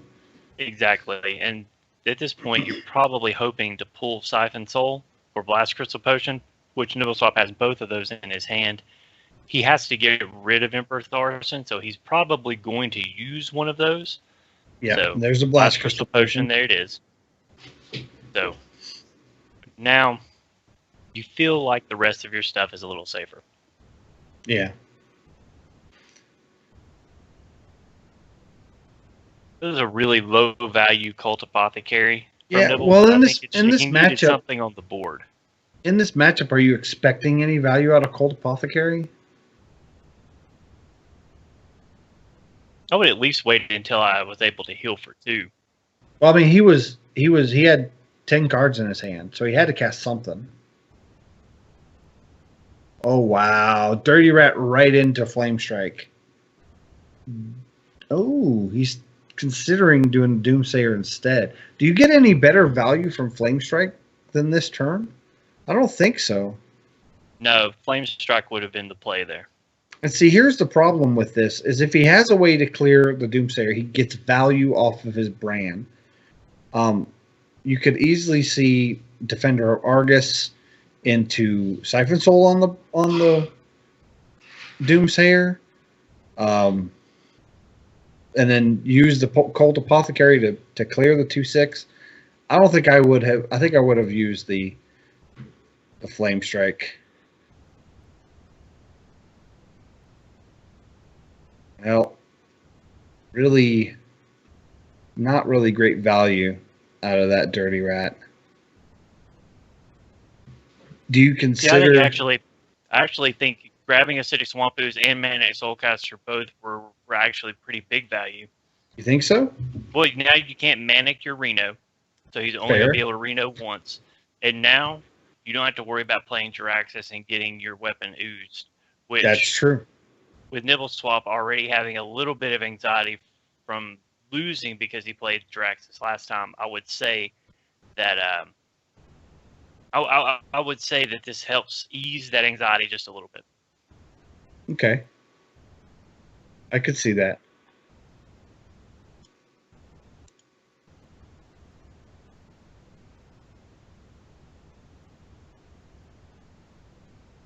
Sorry, my Skype freaked out on me for a minute. All right, I think we're good to go.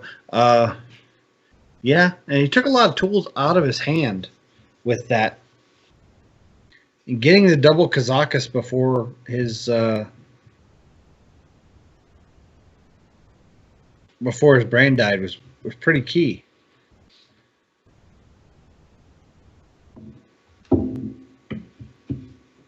Yeah, I think that's the longest it's ever taken me to eat dinner. Sorry about that. My dinner is served as well, so I will. We may be able to take a short break after this. I'm not sure.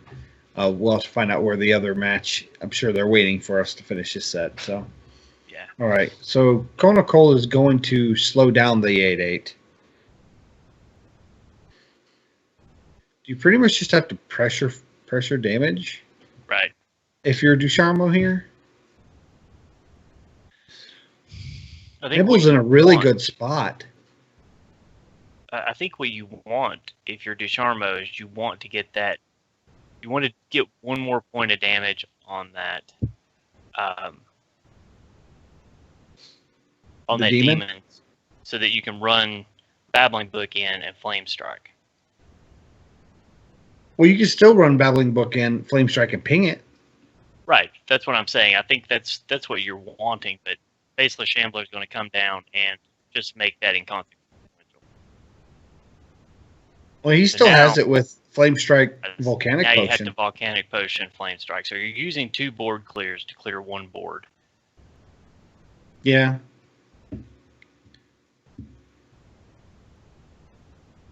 It's pretty much the only thing you can do.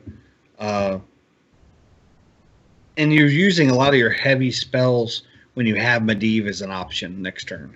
Right. So this is one of the weaknesses of Medivh, is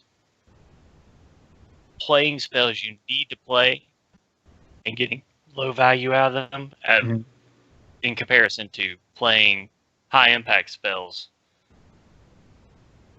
It's sort of a dance, and it's not something you really want to be doing on turn 10.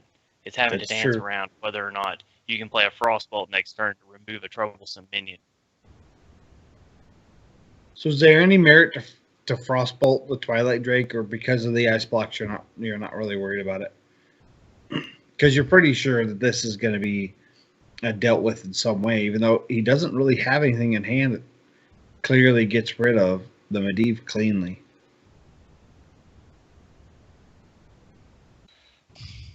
I think, yeah, the Dash is definitely going to get oozed. Atiesh dead to the ooze. Yeah, I think here, I think I'm Young Priestess on the left side of the Imp Gang boss, and then I'm putting down Sunfury Protector, and then I'm dropping my Defender of Argus right between my Ooze and my Drake, and I'm setting up to take them out. Taunts. Yeah.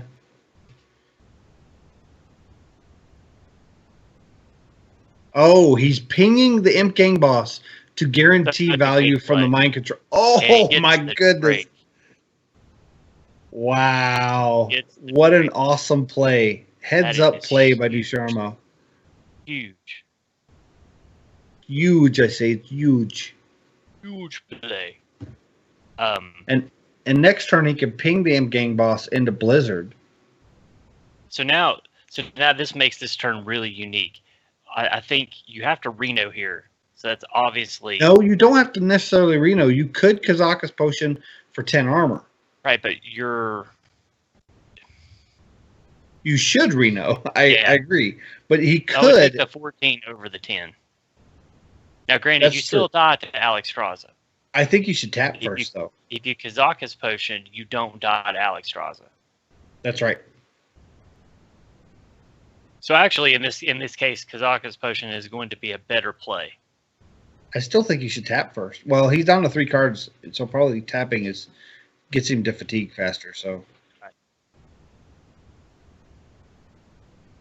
Now he throws up taunts. I think he has to throw down defense. Yeah, he has to block the road, and this gives him another 1/1 to taunt up with Sunfury Protector later. But Blizzard's going to take care of that. He doesn't know that, but Blizzard is going to pretty much wreck this board. Yes. Now, do you go ahead? Do you Fireball face, or do you wait for Alex Straza? I think I'll wait for Alex Straza. He's already used Reno. He's got 3 cards left in his deck. You know Jiraxis is coming.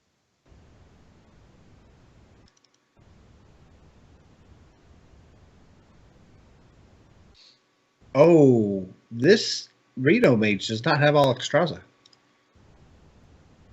Yeah, but Nibbleswap doesn't know. That's true. It runs Medivh instead. Oh, he's taking Medivh.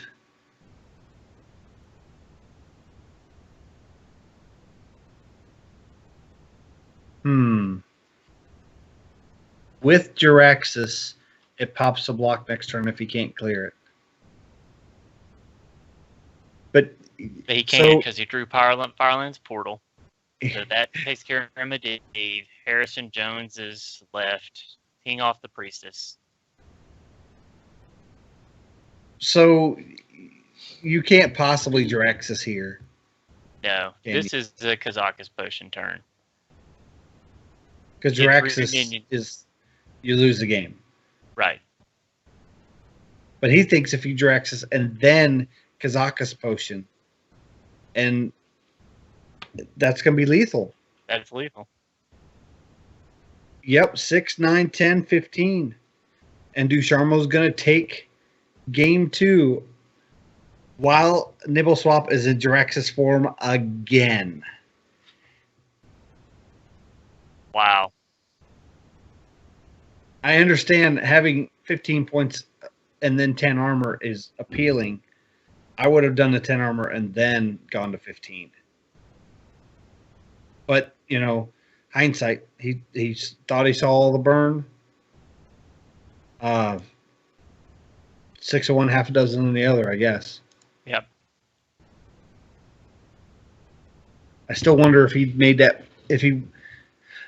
play specifically because he was trying to power through the fear of playing Jiraxis from the first game with Max.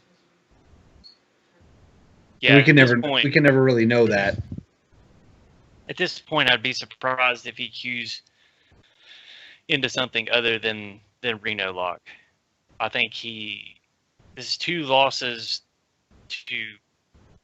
Oh, but he goes back. He goes to the Warrior. Goes back to the Warrior against the Priest. And this actually may work out for him if he can burst fast enough and the Priest doesn't get the taunts. Yep. He might be able to take this match.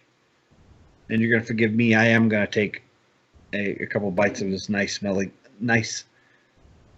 smelling dinner. You're good. You're good. So, first turn, you're definitely going to play small time Buccaneer. They're not going to be able to Shadow Word Pain right away unless they use the coin, and that's pretty good value because you're using up the coin and the Shadow Word Pain. But yeah, very much. Potion of Madness is going to come in. I would imagine Patches will run into small time Buccaneer and clear it.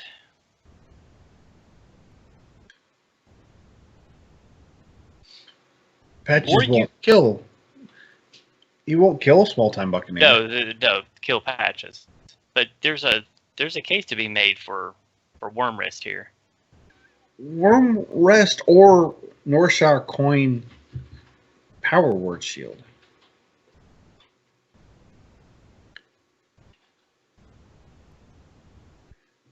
And he does go with the potion on the patches to ensure death on the patches. And Right. leaving the, importantly, leaving the Small Time Buccaneer at 1 health. Exactly.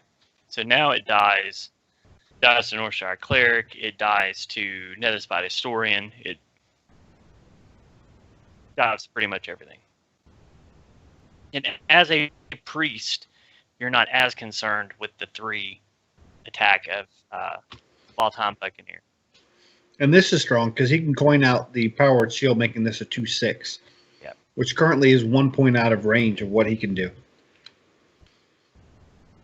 He does have the Bloodcell Raider, which is a 3/3 that goes in now, but he's going to Bloodcell Cultist, raise up the power and toughness of the hook. The next Still turn, clears everything.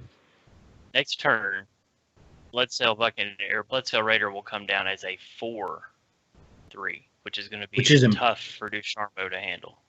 Very important to note. Now, this Northshire Cleric is strictly down there just to absorb 3 points of damage. Exactly. That's all it's there for.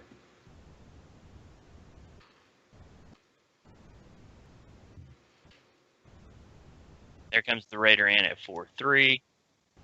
Nibble is just going to put face from here on out. Yeah.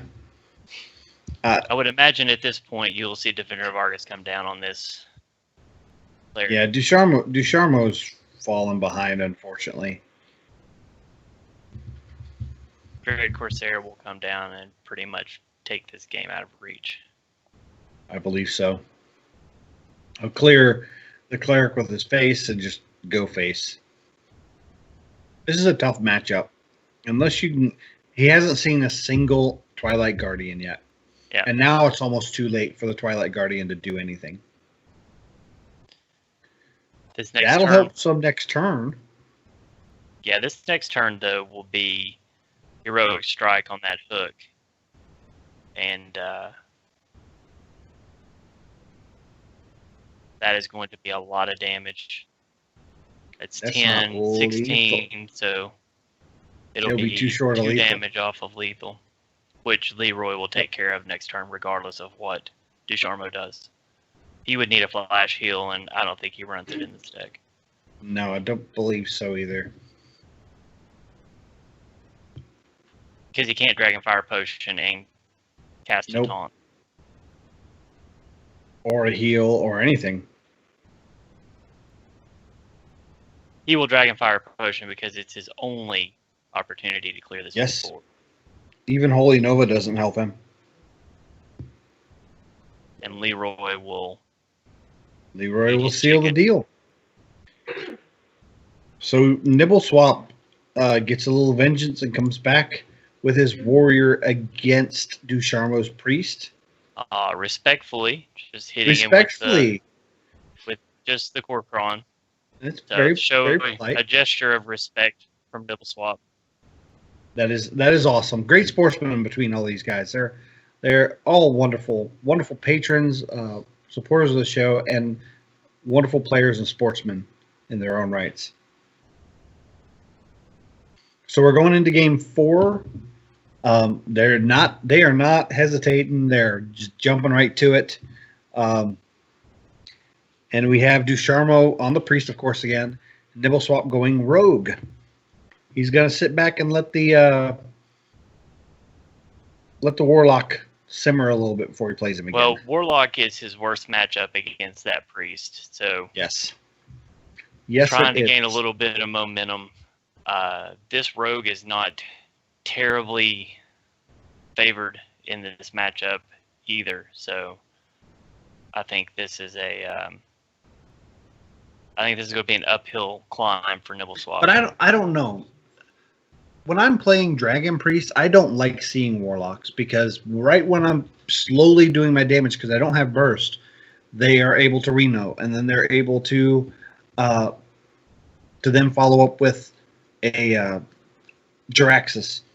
So he may be saving the Warlock for last just because he knows he has to win with the other ones. And if he can get to game 5, he technically, by the odds, is favored. I guess. I know when I'm playing Dragon Priest, I'll actually like seeing Reno Lock because I feel like I'm favored in that matchup. Well, I feel that way too because I know Reno Lock well. But every time I've been in a tournament with someone that has Reno Lock, they always ban my Priest. We definitely play differently though, so. That is true. That's very true.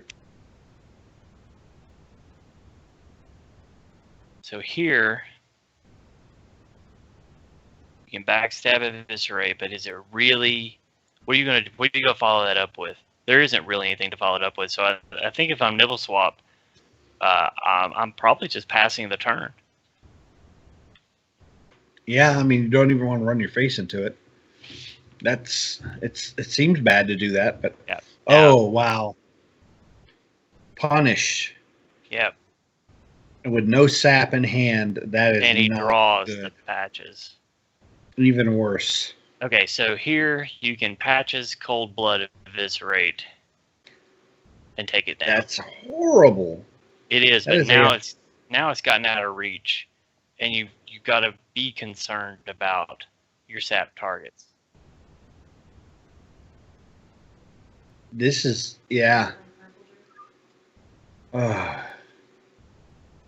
this feels bad, man. Because then you still leave a 3/4 on the board. Yeah. Now, alternatively, you can backstab. Yeah, there's just no good way around this. I mean, backstab into Eviscerate, into patches, into Cold Blood. He's still just going to heal. That still doesn't clear it. Yeah. He's softening it up, but he can heal it.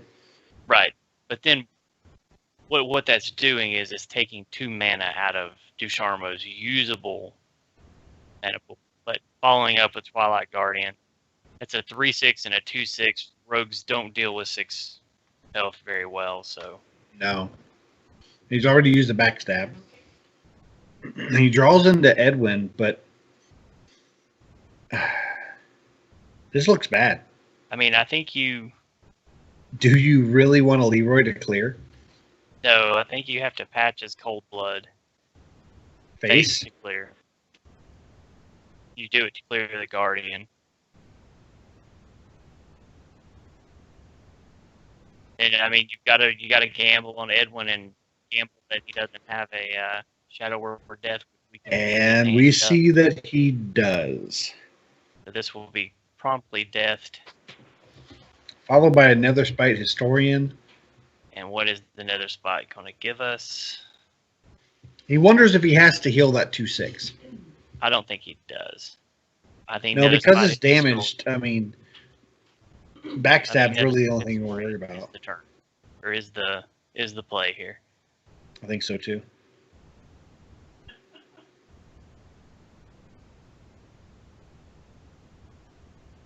He's thinking about the heal. He's torn. Historian will come down. There we go. And Dracnet Operator should be the snap pick, and yeah. It is. But at this rate, you may not get to turn 9. Yeah, I think if you are Nibble,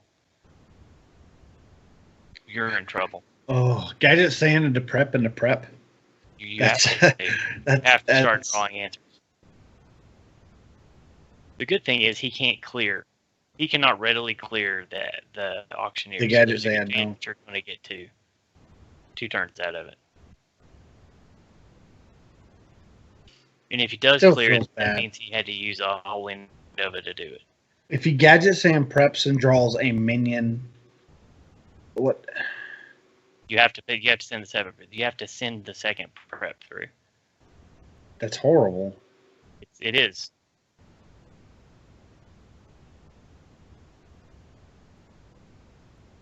The stealth gives seal. You, okay. Seal gives you, and then that's just. Could have prepped again, but It was a Draconid.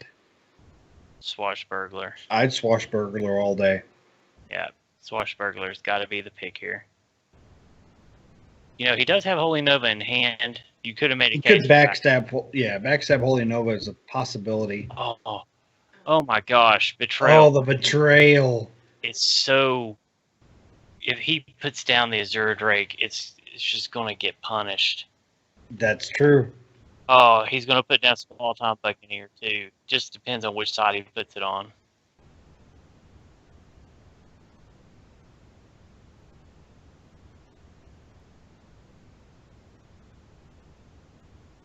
If he puts it beside the Drake, Betrayal will take out the Buccaneer and the Gadget Zan. It doesn't matter. Even if he puts it in the middle, as your Drake, Betrayal kills both of them.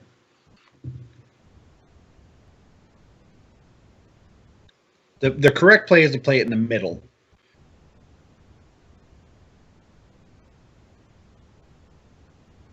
Oh. So wait. There you go. There we go. Holy Nova clears the board. Draconid Oprid. Pretty It much sets up for lethal next turn.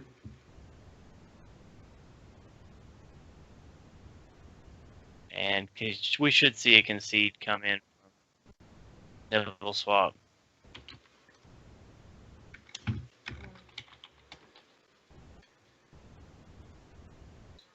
Yeah, and where you put things on the board as a rogue against a priest, it's hard to say that the correct play there. You can't put your priest on having Betrayal. Of course, he didn't see that he had Betrayal. That's tough. That's a tough match. So Ducharmeau takes the series with his priest over Nibble Swap's rogue. So we have our third place, and $10 goes to Ducharmeau. Congratulations. I've got to say, as far as like just unlucky, Nibble Swap probably had the most we heartbreaking losses of the night.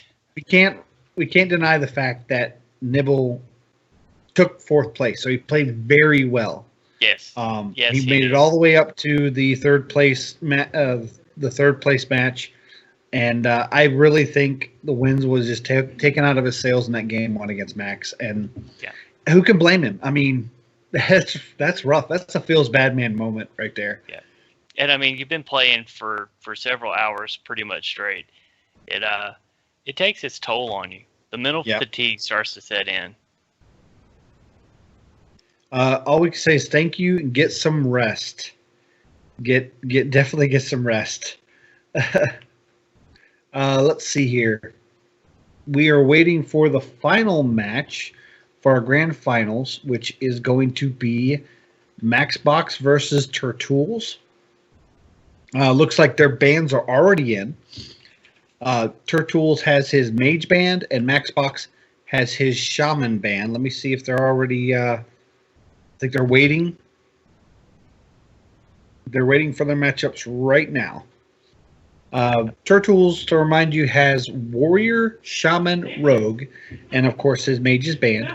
And Maxbox has Warrior, Rogue, Mage, and his Shaman's band. So they brought the same lineup, but they banned different classes. Turtools having his Mage band and Maxbox having his Shaman band. What do you think of the lineup? I think it's interesting. I think just from a lineup standpoint, I think Max is favored. I would agree. But I think one of the things that could be working against Max is that Turtles is not necessarily a meta player. No, he's not. I think Max could be looking for meta plays in the finals and could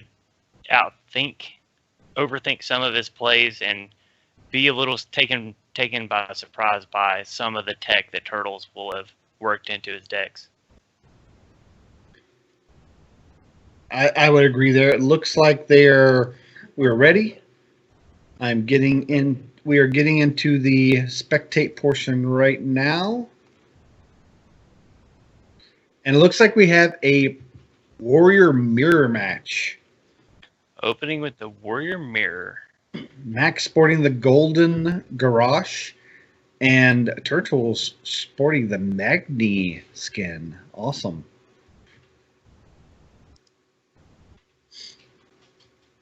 You're seeing that Turtles is playing more of the traditional looking aggro smork pirate warrior.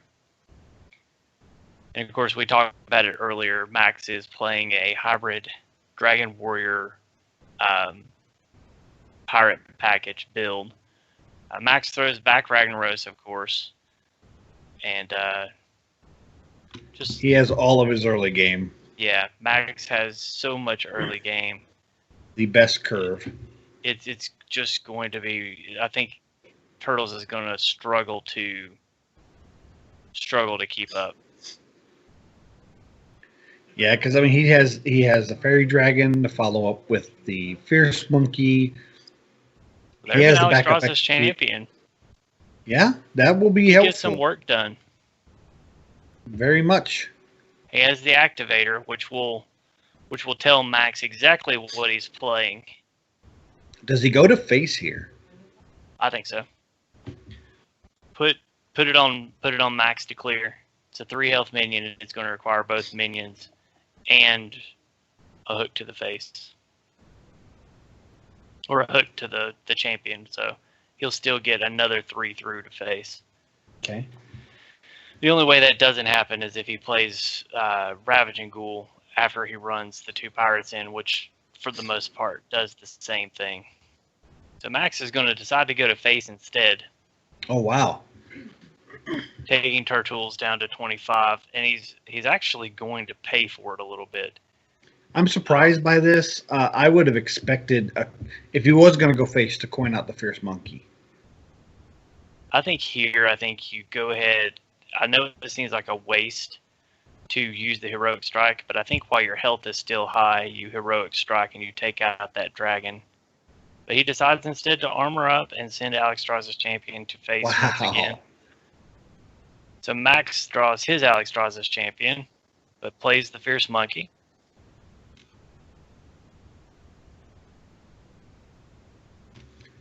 And so now he has a roadblock. Oh, he runs Bash in his aggro warrior. That is rather neat. Slam into bat. Well, I can't bash it.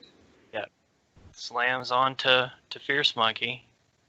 Into shield block. This is some very interesting tech here.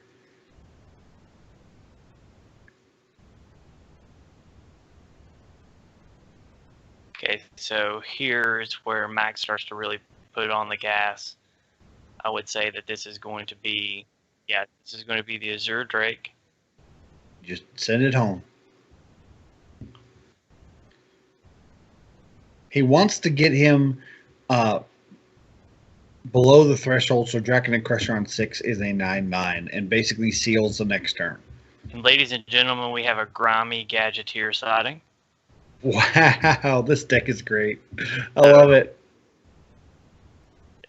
Grimy Gadgeteer, because chances are probably pretty good you've never seen it before. At the end of your turn, give a random minion in your hand +2/+2. But I think it's probably too little too late. I would imagine that this turn is going to be Gorkron Elite into the Azure Drake. Nope, Shield Block. I was wrong again. Shield Block, Heroic Strike into the Drake.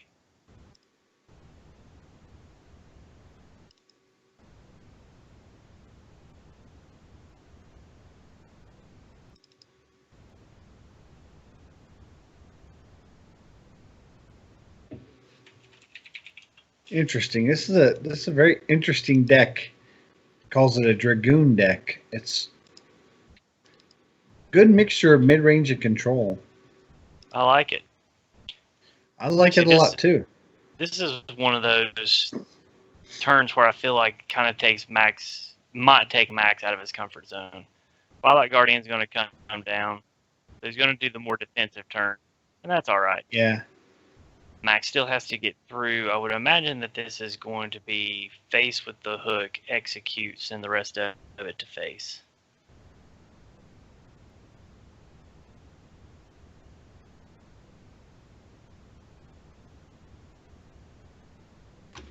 Maybe Okay, so not. just sacrifice patches instead. I think he's wanting to get him to 15 so he can throw out the Dragon Egg Crusher. Oh, maybe not.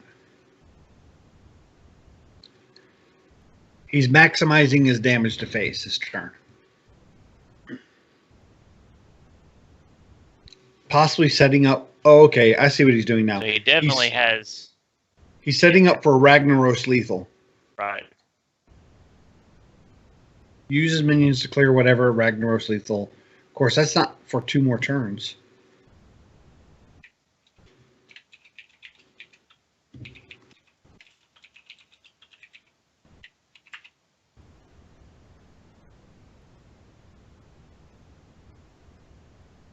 Still, though, there's no board clear here. Grimy Gadgeteer into Bash, that's 4, 7, so it's still not enough. He's going to have to bash and armor up, leaving him really only able to play a Fairy Dragon. That's the only way he lives. He's going to have to bash the Alex Strauss' champion, armor up, Fairy Dragon. But he still doesn't. That's how he presumably lives. That's the only way he lives. Oh, no. Don't understand the Corcron there. Because it leaves lethal on board. Yeah, that was a miscalculation, I believe. Yeah. All right, so the first game goes to Max Box in the Warrior Mirror match. And once again, fatigue is probably starting to take effect. Yeah, you have to remember these players. They're staunch supporters of our show. They're really awesome, and they're dedicated to our show. But they're not professional Hearthstone players. They're not used to the grind of this continuous all-day play.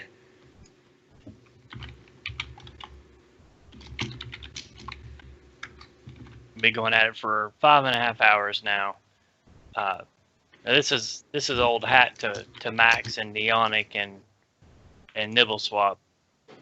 Yeah, some of those guys are used to the tournament play. I believe this is, and I could be wrong. I believe this might be Turtle's first tournament because I remember him wanting to practice the Conquest with us before with one of our other patrons, Mahoshi, because he hadn't really done it. A lot of your online tournaments are single elimination. Mm-hmm. So to get to play this far in for a lot of players is a new experience. Yes, that is very true. And we have the Rogue Mirror. Getting a lot of mirror matches today.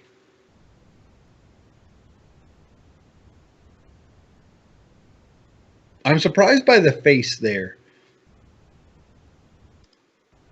Kind of curious on the lineup. Especially with Fan of Knives in your hand, I would have thought Fan of Knives would have been the play there. You had the coins to do it.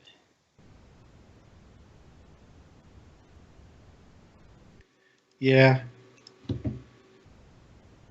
And again, and I've had it mentioned to me actually by Ducharmo, that Turtles has very different lineup than other players are used to. It's definitely a unique lineup. So I think he's caught a lot of players by surprise, justifiably, because of his really good play with unknown decks. I was going to say, I think here you just hero power and you take out patches. It's all you can really do. Hope to draw on a backstab. Next turn, you could Fan of Knives and hit the Buccaneer. Doesn't get much value out of the Fan of Knives, but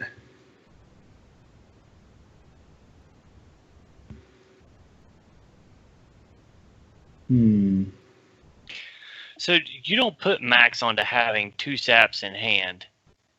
You could make a A case for getting out of Big Edwin?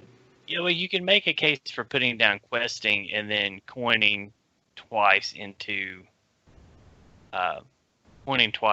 dagger. But see, if you save it for turn 4, you could questing coin twice into Edwin, and now he has to have 2 steps. Right, but you went down to 16 to do it. That's true. That is very true. I really think questing double coin into Edwin is the way to go here, though. Yeah.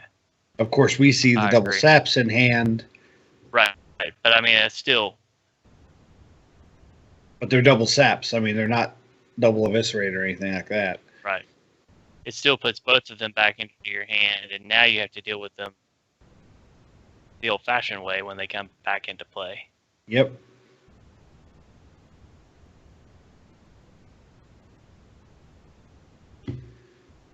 What does Max do here, though? I mean, does he have any other plays other than sap? I don't think so. I think you definitely have to sap both. It feels bad to do that. And then he just comes out with an Azure Drake.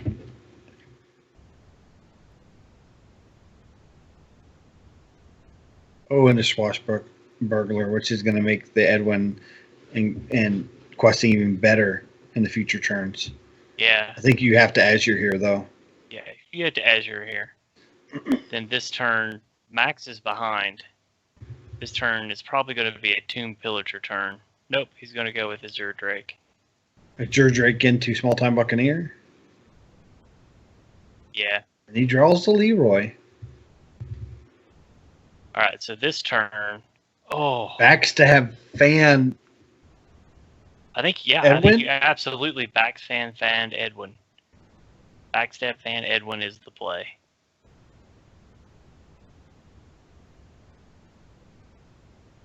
I wonder if he sees it. He might not. It's not a very clear play. Oh, here comes a backstab.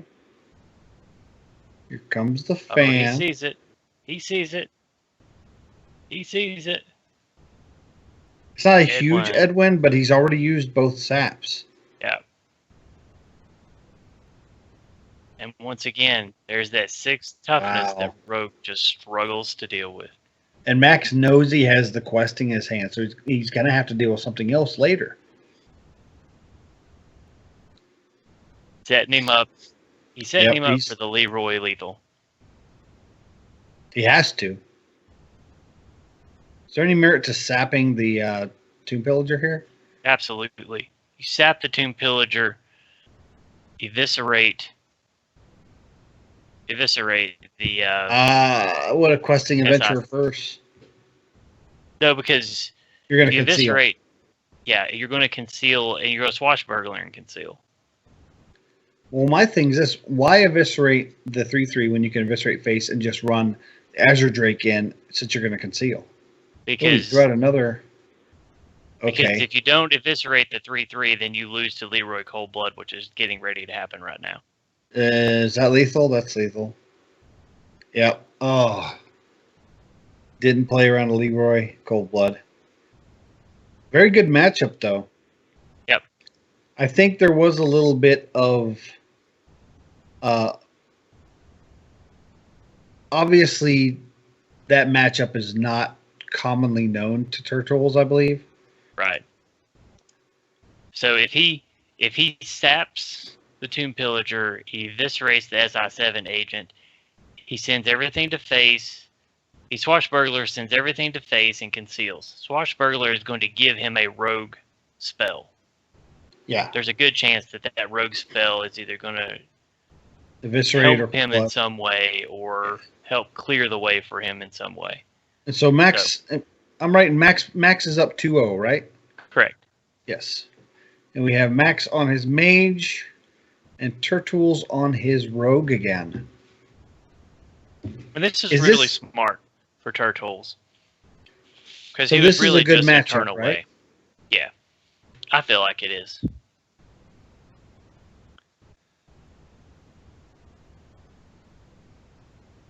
Okay, so if you're Max, you've seen so many early game Edwins, you're going to assume that Edwin is kept in the hand, right? I would say so. So I'm thinking going into turn 3, I'm thinking I'm dirty ratting on turn 3 in an effort to pull Edwin out. To pull the Edwin out, that's pretty smart. And of course, we see that Turtles doesn't have Edwin, but Yeah. I'm thinking. And usually, if you have Edwin and you're gonna do it that early, you're gonna have nothing but spells in your hand. Correct. If you had a pirate, you would have probably played them right away to pull the patches. So do you up. just dagger up and clear this I think so. minion? No reason to waste a backstab when it can be an Edwin activator later. That's true. That's true. Very true. And you have the prep fan for the future if you get the Edwin. But do you know?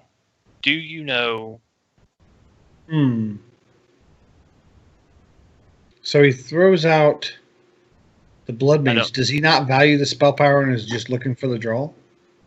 I think he's looking for the draw. So what that does is it uses his turn pretty much and gets him a draw. It uses Max's turn and gets him a draw. So now he Phantom Knives. Because I mean, Get really, another what draw. else? I was going to say, what else in Max's deck is he going to really use Phantom Knives on? That's true. That's pretty much just it right there. Maybe a Babbling Book. Right. Set up Tomb Pillager next turn. You're really setting up for a very strong Gadget Zan turn. Right. A little surprised to see Kazakas come down this early. But You I think think he's just Max- pushing the pressure? I do. I think Max knows that this is not going to be a game where he can sit back and wait. I like the 5/5 Demon there. And he went with Polymorph for random enemy minion. Perfect for Edwin turn or even Gadget Zan and summon a 5/5 Demon. I like that. With I mean, it wouldn't Kazakas even be on the- bad if you used it on a Tomb Pillager. Right. With Kazakas on the board, Tomb Pillager is not No. it's not a clear-cut play. I think backstab Kazakas. Yeah, I like that. Azure Drake backstab Kazakas. Force Yep. Max to get rid of your Azure Drake or start paying the price. That's right. And of course, Forbidden Flame will do exactly that. Yep. And the the Babbling Book gave him another book, Cobbler's Tome. So lots of extra spells for Max Box. So Battling Book is really the only other one health minion in here that you have to worry about. Yep. So That's easily daggered down, though. yeah, I'm just thinking of what else. I have noticed some hesitation to use the dagger for church rules. Do you think he's afraid of the burst? I think he is. Oh no! Oh, Max Box and his Cobble Courier scare me. Second Forbidden Flame. Wow, off a Cobble Courier. He gets what he needs when he needs it. Wow. Okay, so Questing Adventurer. So we're going to start out using the Gadget Zan. Going to prep into Phantom Knives. Coin into Conceal. I like it. And something we haven't seen yet from Turtles. You'll Yep. notice in the Arcane Giant. The One Arcane less Giant, for which each is now spell you've cast. 5 mana and can get smaller next turn. And Oh, here and he comes uses that the- Kazakus potion that you were talking about. He uses the Kazakus potion. Oh, And he misclicks and kills his own ooh.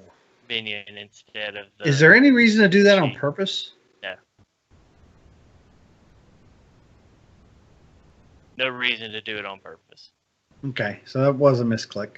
I do know Max Box does commonly play on his phone. So that is a possibility that was a misclick due to that.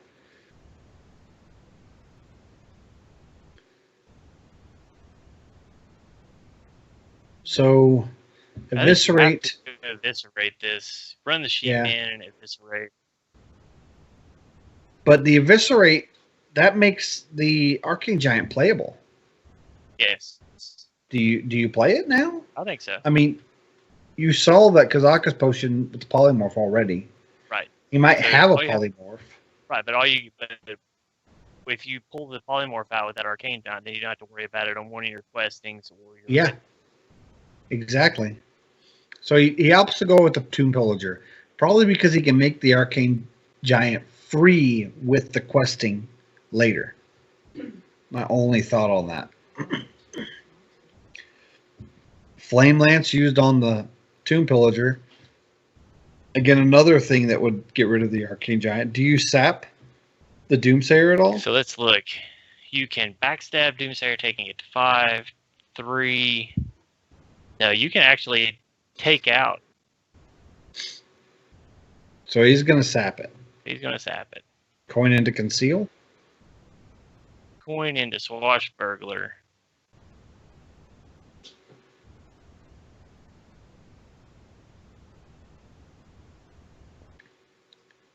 Coin.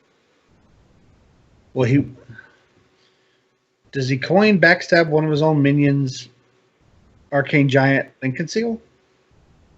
No. I think you've drawn everything you want to draw. I guess he is going to conceal. There's Edwin. I think he's considering the backstab, and then, yeah, backstab, Arcane Giant, Conceal. Wow. Into a Cold Blood. Did he get it all off? I think he did. Oh, wow.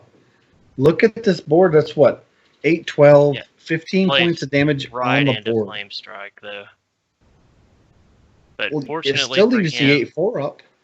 Fortunately for him, Max did not have it. That's correct. Well, there's the ice block. That complicates things. I would love to see him pull out an Eater of Secrets. I'd lose my mind. I would lose my mind. This is a questing. Yeah, if he pulls out Eater of Secrets, I think this is a questing turn, but you're about to overdraw.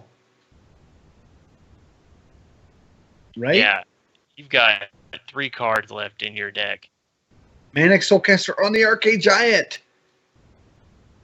And then he'll draw into it and be able to put it out.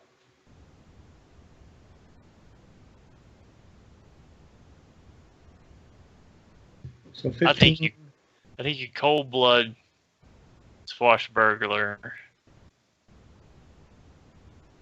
and pop this block.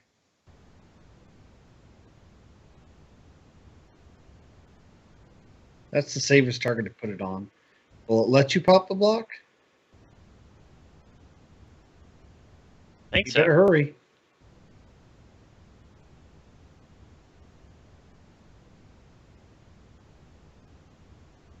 So the eviscerate's no longer free, but he could do it. Oh my goodness. That is a complicated. Did he get everything off? He didn't get the other giant out, but he doesn't need it out. For some reason, I was thinking he had an Eviscerate in his hand.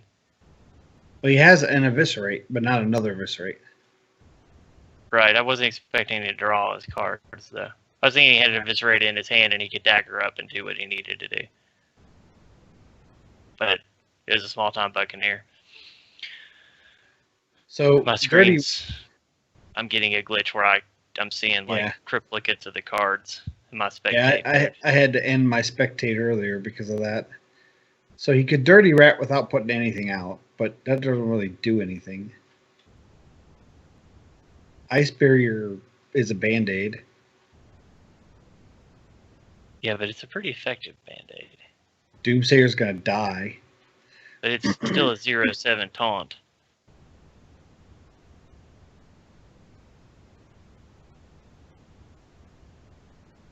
I say you Doomsayer.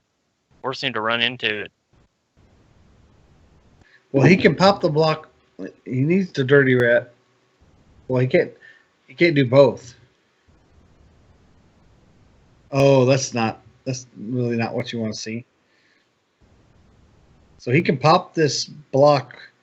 He can even pop it at 1. Yeah, I would run the Swashbuckler into Dirty Rat. Both Swashbucklers into Dirty Rat. Arcane Giant. Eviscerate. This doesn't pop the block at 1, though. 12. Pop it at That's 7. Okay. That's 7. Small time Buccaneer. So yeah, maybe you I'll can pop it at 1. Yeah.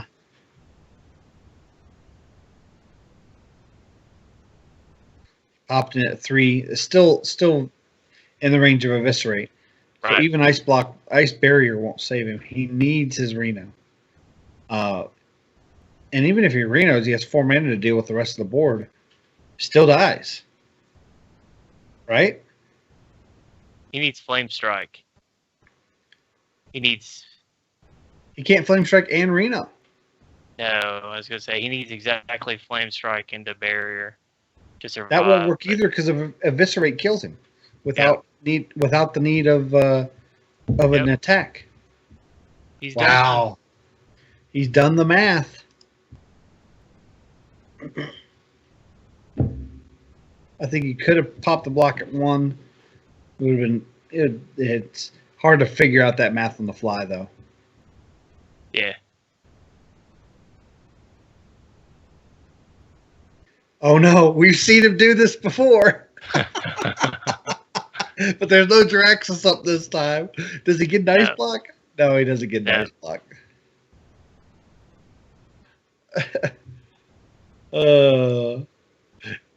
He scares me whenever he starts doing the pinging of the acolytes. So going into game 4. All right, so Max is up 2-1.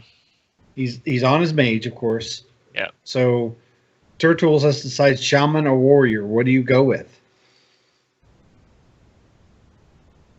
I think you probably do Shaman. Once Okay. again, you're wanting to give him something he's not necessarily seen yet and try to build some momentum. Maybe Max gets a little fatigued from having played so long. He is playing a complicated deck where you're punished if you misplay. That is true. Oh, and it's the more control version. So Yes. keeping the water speaker, he draws a second water speaker. Got the acidic swamp ooze, which will do him very little good in this matchup against the mage, but it gives him a viable turn 2 play. This is a control shaman variant. It is not the evolve or devolve a variation, though.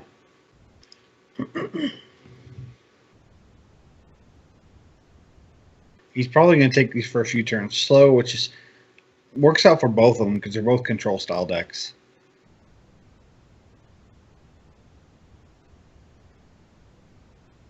Well, that's a pretty good pickup. You can Jade Claws into the Loot Hoarder. Mm-hmm. Loot Ninja. So you've seen this mage a couple times now. Oh, does he go face? He goes face. Interesting.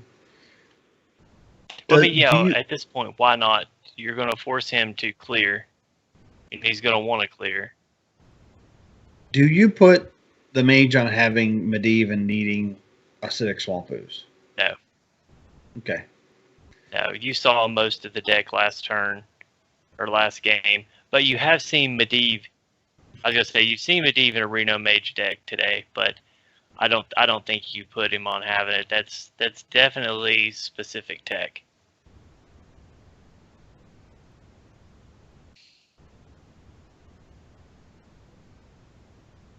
So, Loot Hoarder, Mistress of Mixtures, and Totem here. Yeah. I think creates a board and forces him to deal with it. I think that Hex was a little hasty. Yeah. I guess it may be because he knows he has weapons. And he doesn't want to get locked down. Yeah, and I think he knows it's a Reno Mage, and I think he's trying to pressure I do like the polymorph pick for Max, expecting there may be some form of Aya or White Eyes or even Flame Wreath Faceless.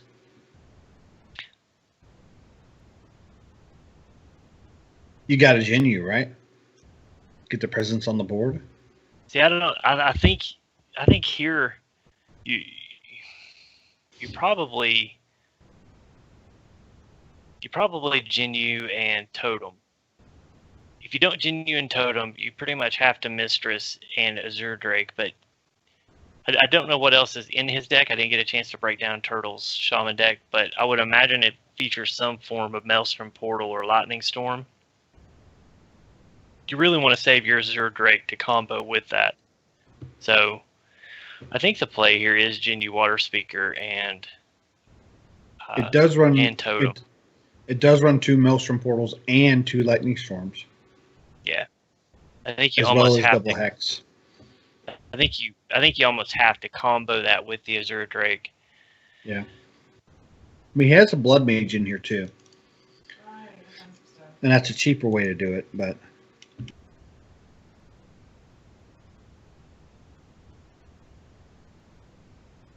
now, does he have to put the Conjurer into the Water Speaker? Is there any other options? You don't want to polymorph it. I think I would make him run the Water Speaker into the Conjurer. I think if I'm Max, I'm probably just going to go ahead and go face with all of that. I mean, there was the option of Arcane Blast ping and then run the Acidic Swamp Ooze, but he drew into the Forgotten Torch. Well, and you want to put that Forgotten Torch back into the deck. Yes, you ultimately exactly want to draw that Roaring Torch for your burst. Okay, so for me, this turn, I'm at 23 health. I put both Mistress the Mixtures on the board, and I run Jade Spirit out.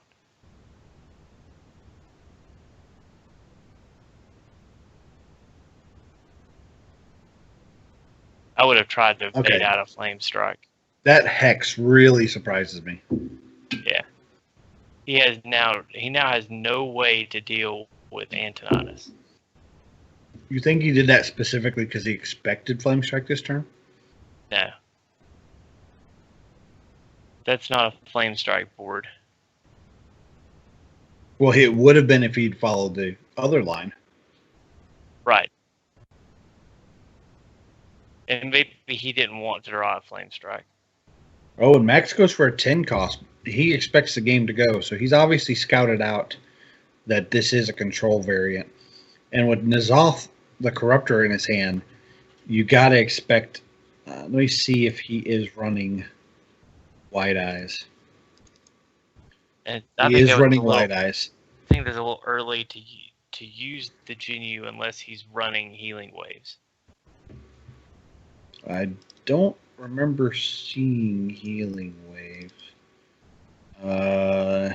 No, he's not running Healing Wave. He kind of worked himself into a corner. Yeah, I believe so.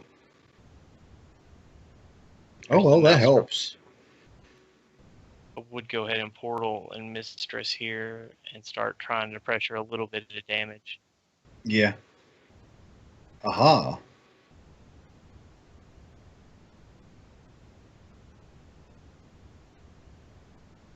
At this point, it's so late in the game that the Reno Mage has a decided advantage. This is going to be an offensive Alex Straza. Yeah.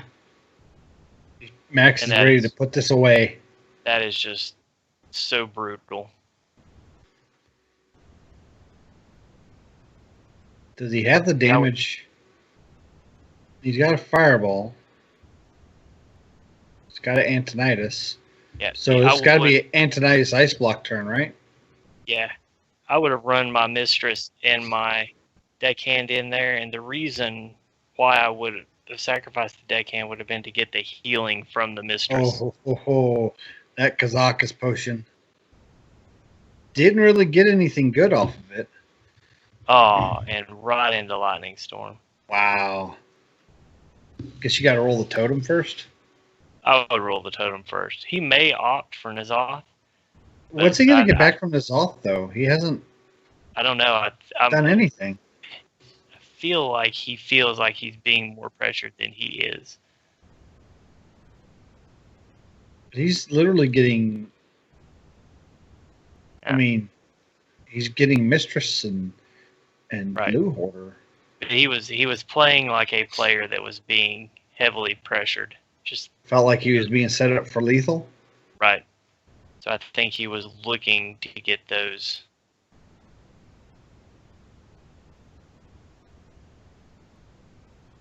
You just go to face. See, this is actually going to be a fairly decent turn for him. He's going to Lightning Storm, which is going to clear off the 2 lower casting mages. He may get lucky and get Darkus as well. He didn't, but that's okay, because he's going to run. He's going to get some health back. Do you run the Mistress in just to get the health? I think he feels like he has to. I mean the other Mistress. Obviously, you kill it with N'Zoth, but I think it's at this point, point, though. He's just being.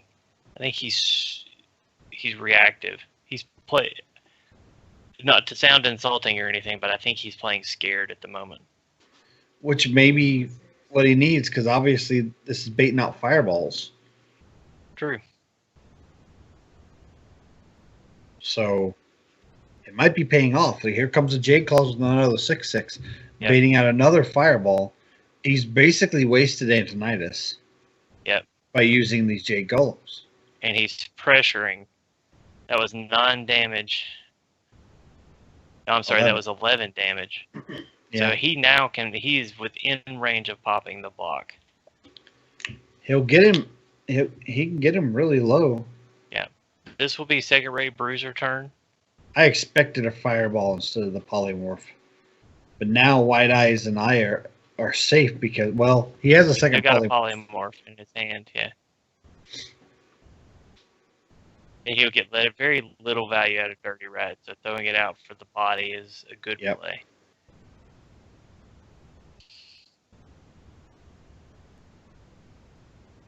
This is tough. Taunt Totem. He's going to run the Mistress in and get 2 more health. I'm sorry, 4 more health. You go up to 22. Go ahead and clear the Dirty Rat with the claws, I would imagine. I think he was hoping for. He was hoping for like a lightning, a Jade Lightning. Jade Lightning. He doesn't want to have to clear this, but he almost has to. Oh, he doesn't. That's interesting.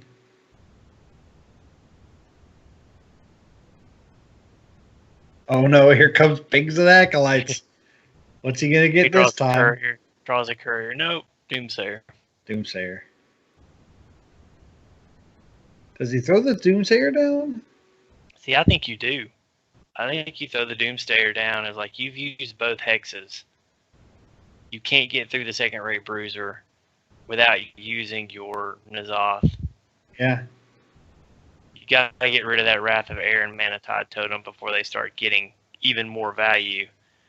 You don't want to waste a Roaring Torch or a Fireball to do it. So I say this is the perfect turn to throw down a Doomsayer. Wow, he polymorphs N'Zoth. So now he doesn't have it for something like Jade Chieftain.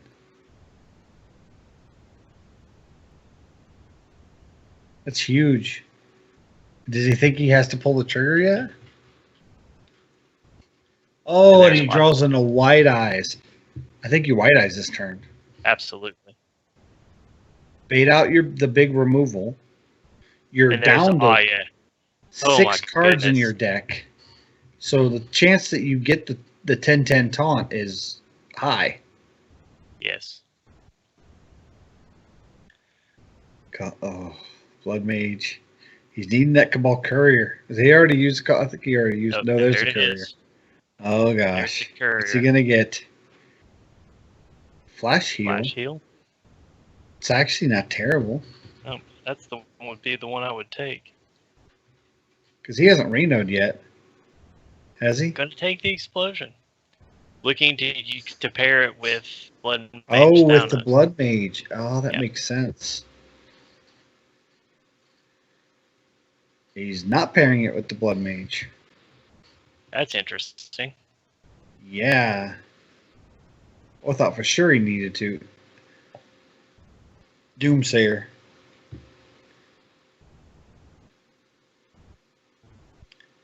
It stops the taunt. He doesn't have a way to clear the Doomsayer, so he just go face. Do you? See, I think you Aya here. Yeah, I'll just say, is there any merit to Aya? Yep. I think you Aya. It'll put out an 8/8. Right. And I think you Aya. Azure Drake and Aya.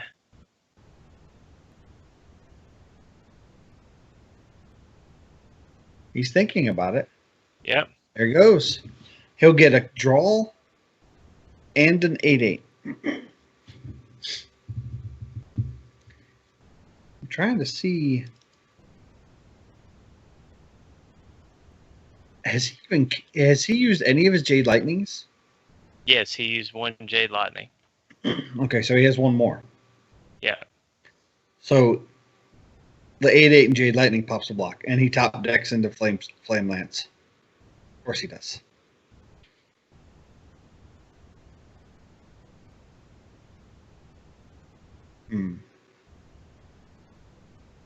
Oh my goodness.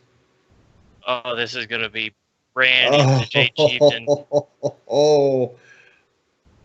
Oh my goodness. So can Max do anything?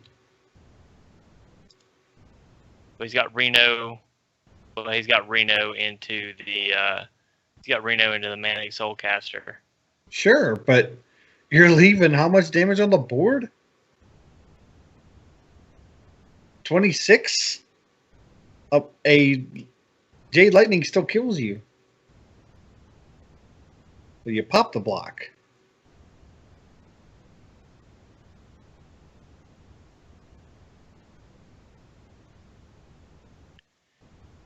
So you hit the 10/10 to face. Pop it with Bran. Yeah.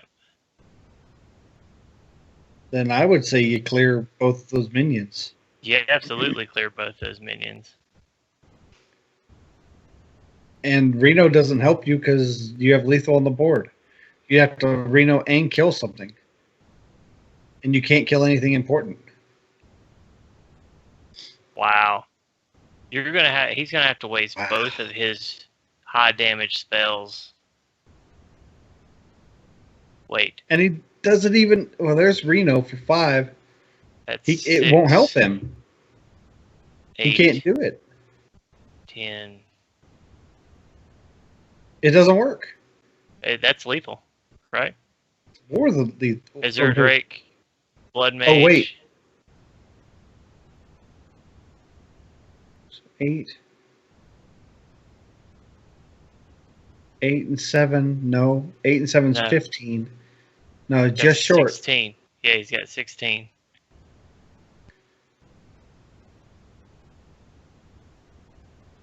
He doesn't have enough mana to do it all. No. Yeah, he's just short. He's gonna have, and even then, even if he renos, he can't do anything. No.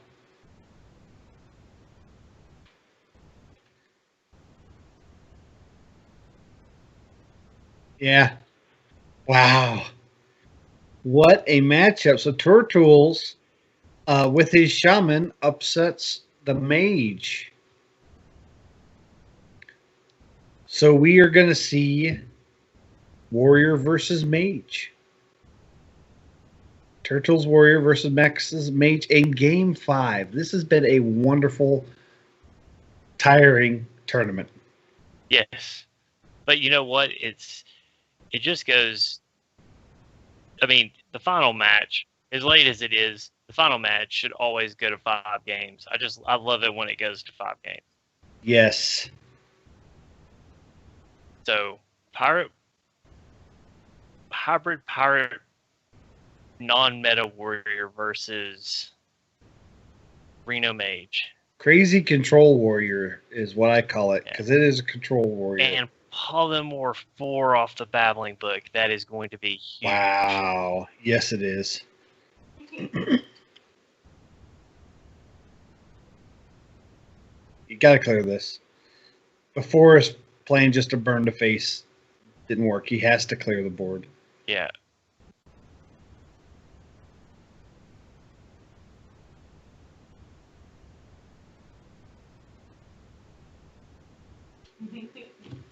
There's no way to clear this. You just let it happen. Yep. Just let it go. Just like they say on Frozen, let it go, let it go.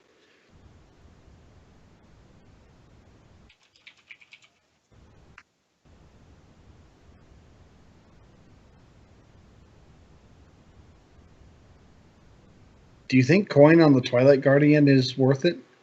No. No, you're at 31. I think shield block. I think I would shield block here. Yep. Do you hit that with your face? Nah. No. There's no way to do another 1 point of damage to it. Yeah. You're going to be. You're probably going to Fiery War Axe. Yeah. Yeah. Or bash it. I would imagine you'd bash it. I like Fiery War Axe. You're going to bash that. Yeah, you're going to bash some Fiery War Axe. Well, yeah, bash coin Fiery War Axe. Yeah. Nope, never mind. You're going to slam bash. Slam coin bash. I like that too. You could just slam War Axe it. Nah, slam and bash it. Build up that armor, make him chew through it.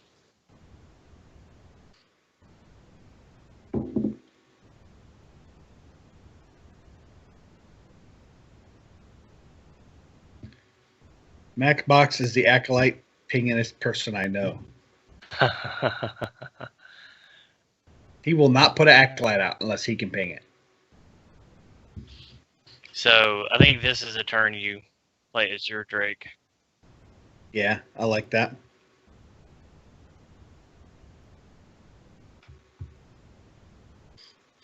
Frostbolt, run the acolyte in, draw.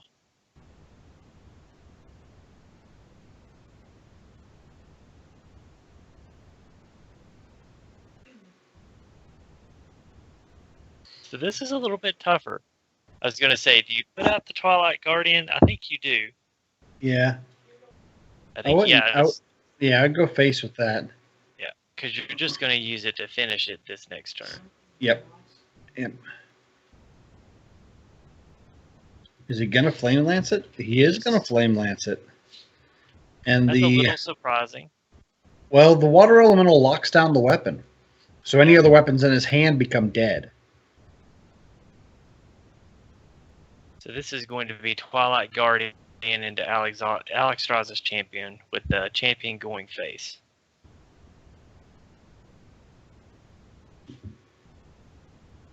Yeah. I mean, there's merit to Azure Drake and then champion going face. Don't know if I see... Okay.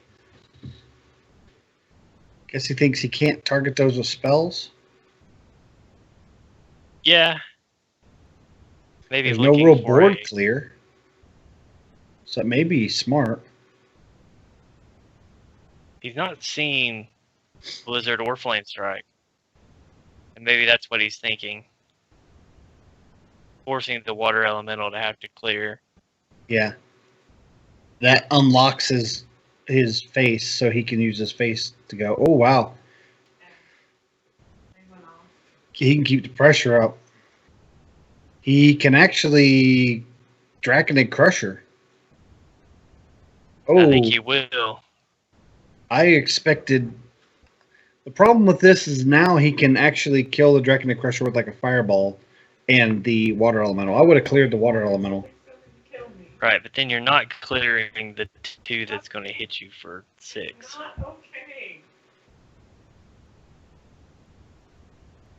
He didn't see Flame Strike last game, but I'm saying I would have taken it in his hand now.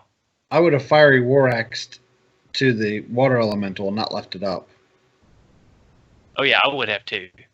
I mean, I see where Turtles was going with it. Oh, if Alexstrasza hits the board. Oh, okay.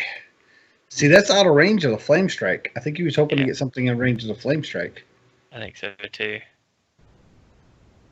Azure Drake would have been great. I think he assumed it was an Azure Drake.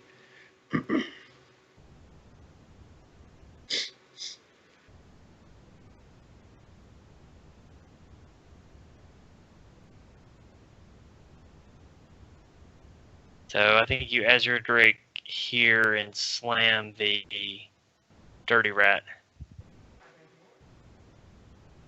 What's that do? Hopefully draws you into a... I mean, I would have definitely Azure Drake first, but the slam at least clears the board. He's obviously going to have something. There's so many things he could clear it with. See, if he would have Azure Drake first, he could have slammed Fiery War Axe that and not had to use the Draconic Crusher. But he could have put him. He was still 6. No, but the Azure Drake would have made it do 3 damage instead of 2. Oh, that's right. No, you're right. Caster math, right? Yeah. So Fiery War Axe, do you just ignore Antonidas? I think you have to. Shield block, see what you get. Oh, strike. That's 7. He can pop the block. Yep. Let you pop the block. You'll pop it at 3, which is your Fiery War Axe damage. Okay, yeah. You want to go Fiery War Axe first. Very, very important. Good. Now you force him to have some kind of heal, taunt, something. Yep. So he has to Alexstrasza here. Yep.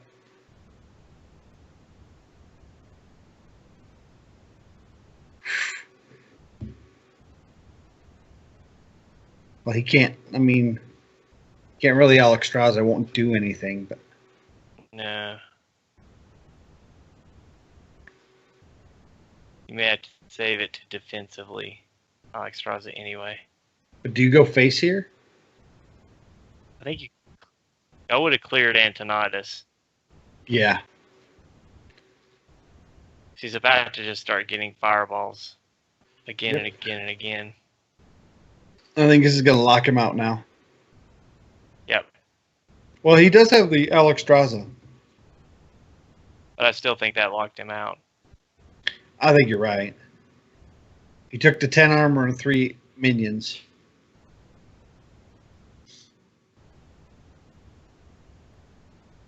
The Alexstrasza, you can't corrupt her next turn unless you draw a dragon. Right. Yeah, I mean, I see where he was going with it, but he was racing and he came close. Manic Soulcaster will put Reno back in. More 4 gives him another fireball. Fireball gives him another fireball. Yep. I think he's pretty much out of this.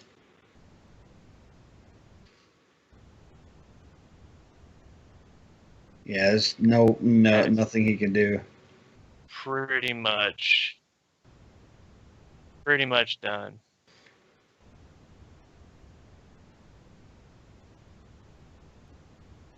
And that will do it.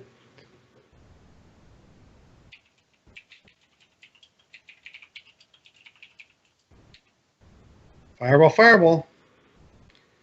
Knoxbox takes it home with his mage, which has been extremely impressive today. Yeah. But good on Turtles for taking him to 5 games and making the finals just a joy to watch. And I mean, the Ducharmo nibble swap match was great to watch. They were all great, but like the last 3-4 matches we cast were just all super fun to watch. And what I liked about them is that it's not the exact same stuff we've been watching. That's true. And for me, I like to see that. One of the things I don't like is just seeing net deck after net deck after net deck. These were decks that you could tell they had been thought out, and there was definitely some tech in there against particular things. So I just hope that the playoffs are going to show up and be just like this. Yeah, and I'm really excited about that. Our first Invitational went off so well with such great competition. Again, we have Maxbox taking first place and $30. Turtools taking second place and $20. Ducharmo took third place and $10. And special consideration to Nibble Swap, who took fourth place, just outside the money, but great competition. Again, if you want to be part of this tournament series that we're doing, this Invitational, in April or May-ish, we'll be doing another one. All you have to do is be a $5 patron to Hero Power over at patreon.com/Hero Power. $5 a month guarantees you into the show, guarantees you into the tournament, and it helps out the show so we can do more things like this. And the more we have in our Patreon each month, the larger our prize pool is going to go. So it goes right back to you guys, and we really do appreciate all the support. Yeah, and if you liked what you saw today, these guys have been watching our show for a while, and we played the deck that Max played, the Warrior deck that Max played. We actually featured that on our show this past week. So if you like what you saw, check out our show every Wednesday night, and we go live at 7:30. We do the audio portion, then we go and we pick a deck, and we do a play portion. And it's not always just a meta deck. We're fortunate enough to have some great tournament players around the area, and we'll take their decks from time to time and put them on, or decks that we know from the Hearthstone community that aren't quite the same decks that you see on the ladder, and we'll run those around as well. So I was excited. I was excited for today, and it did not disappoint. Great Hearthstone, fun Hearthstone, inventive Hearthstone. We had a little bit of everything today, and I love seeing that in tournament play. So we heard from Avantis. Are we doing anything else with it? Are we doing like exhibition match or anything like that? Or are we done? I think we've done enough. No offense to any of our viewers, but it has been a very long day for us. We have been at it since 2:00 Eastern, so at 7.5 hours. And we're told we can go ahead and wrap it up. Again, you can check out our show, as Versika said, Wednesday night, 7:30 p.m. Eastern Standard Time, over at HeroPowerHS.com/stream. And that'll be it for us here at Hero Power. For myself, for Versika, for Avantis, have fun, and don't forget to use your Hero Power. Thanks for playing, guys.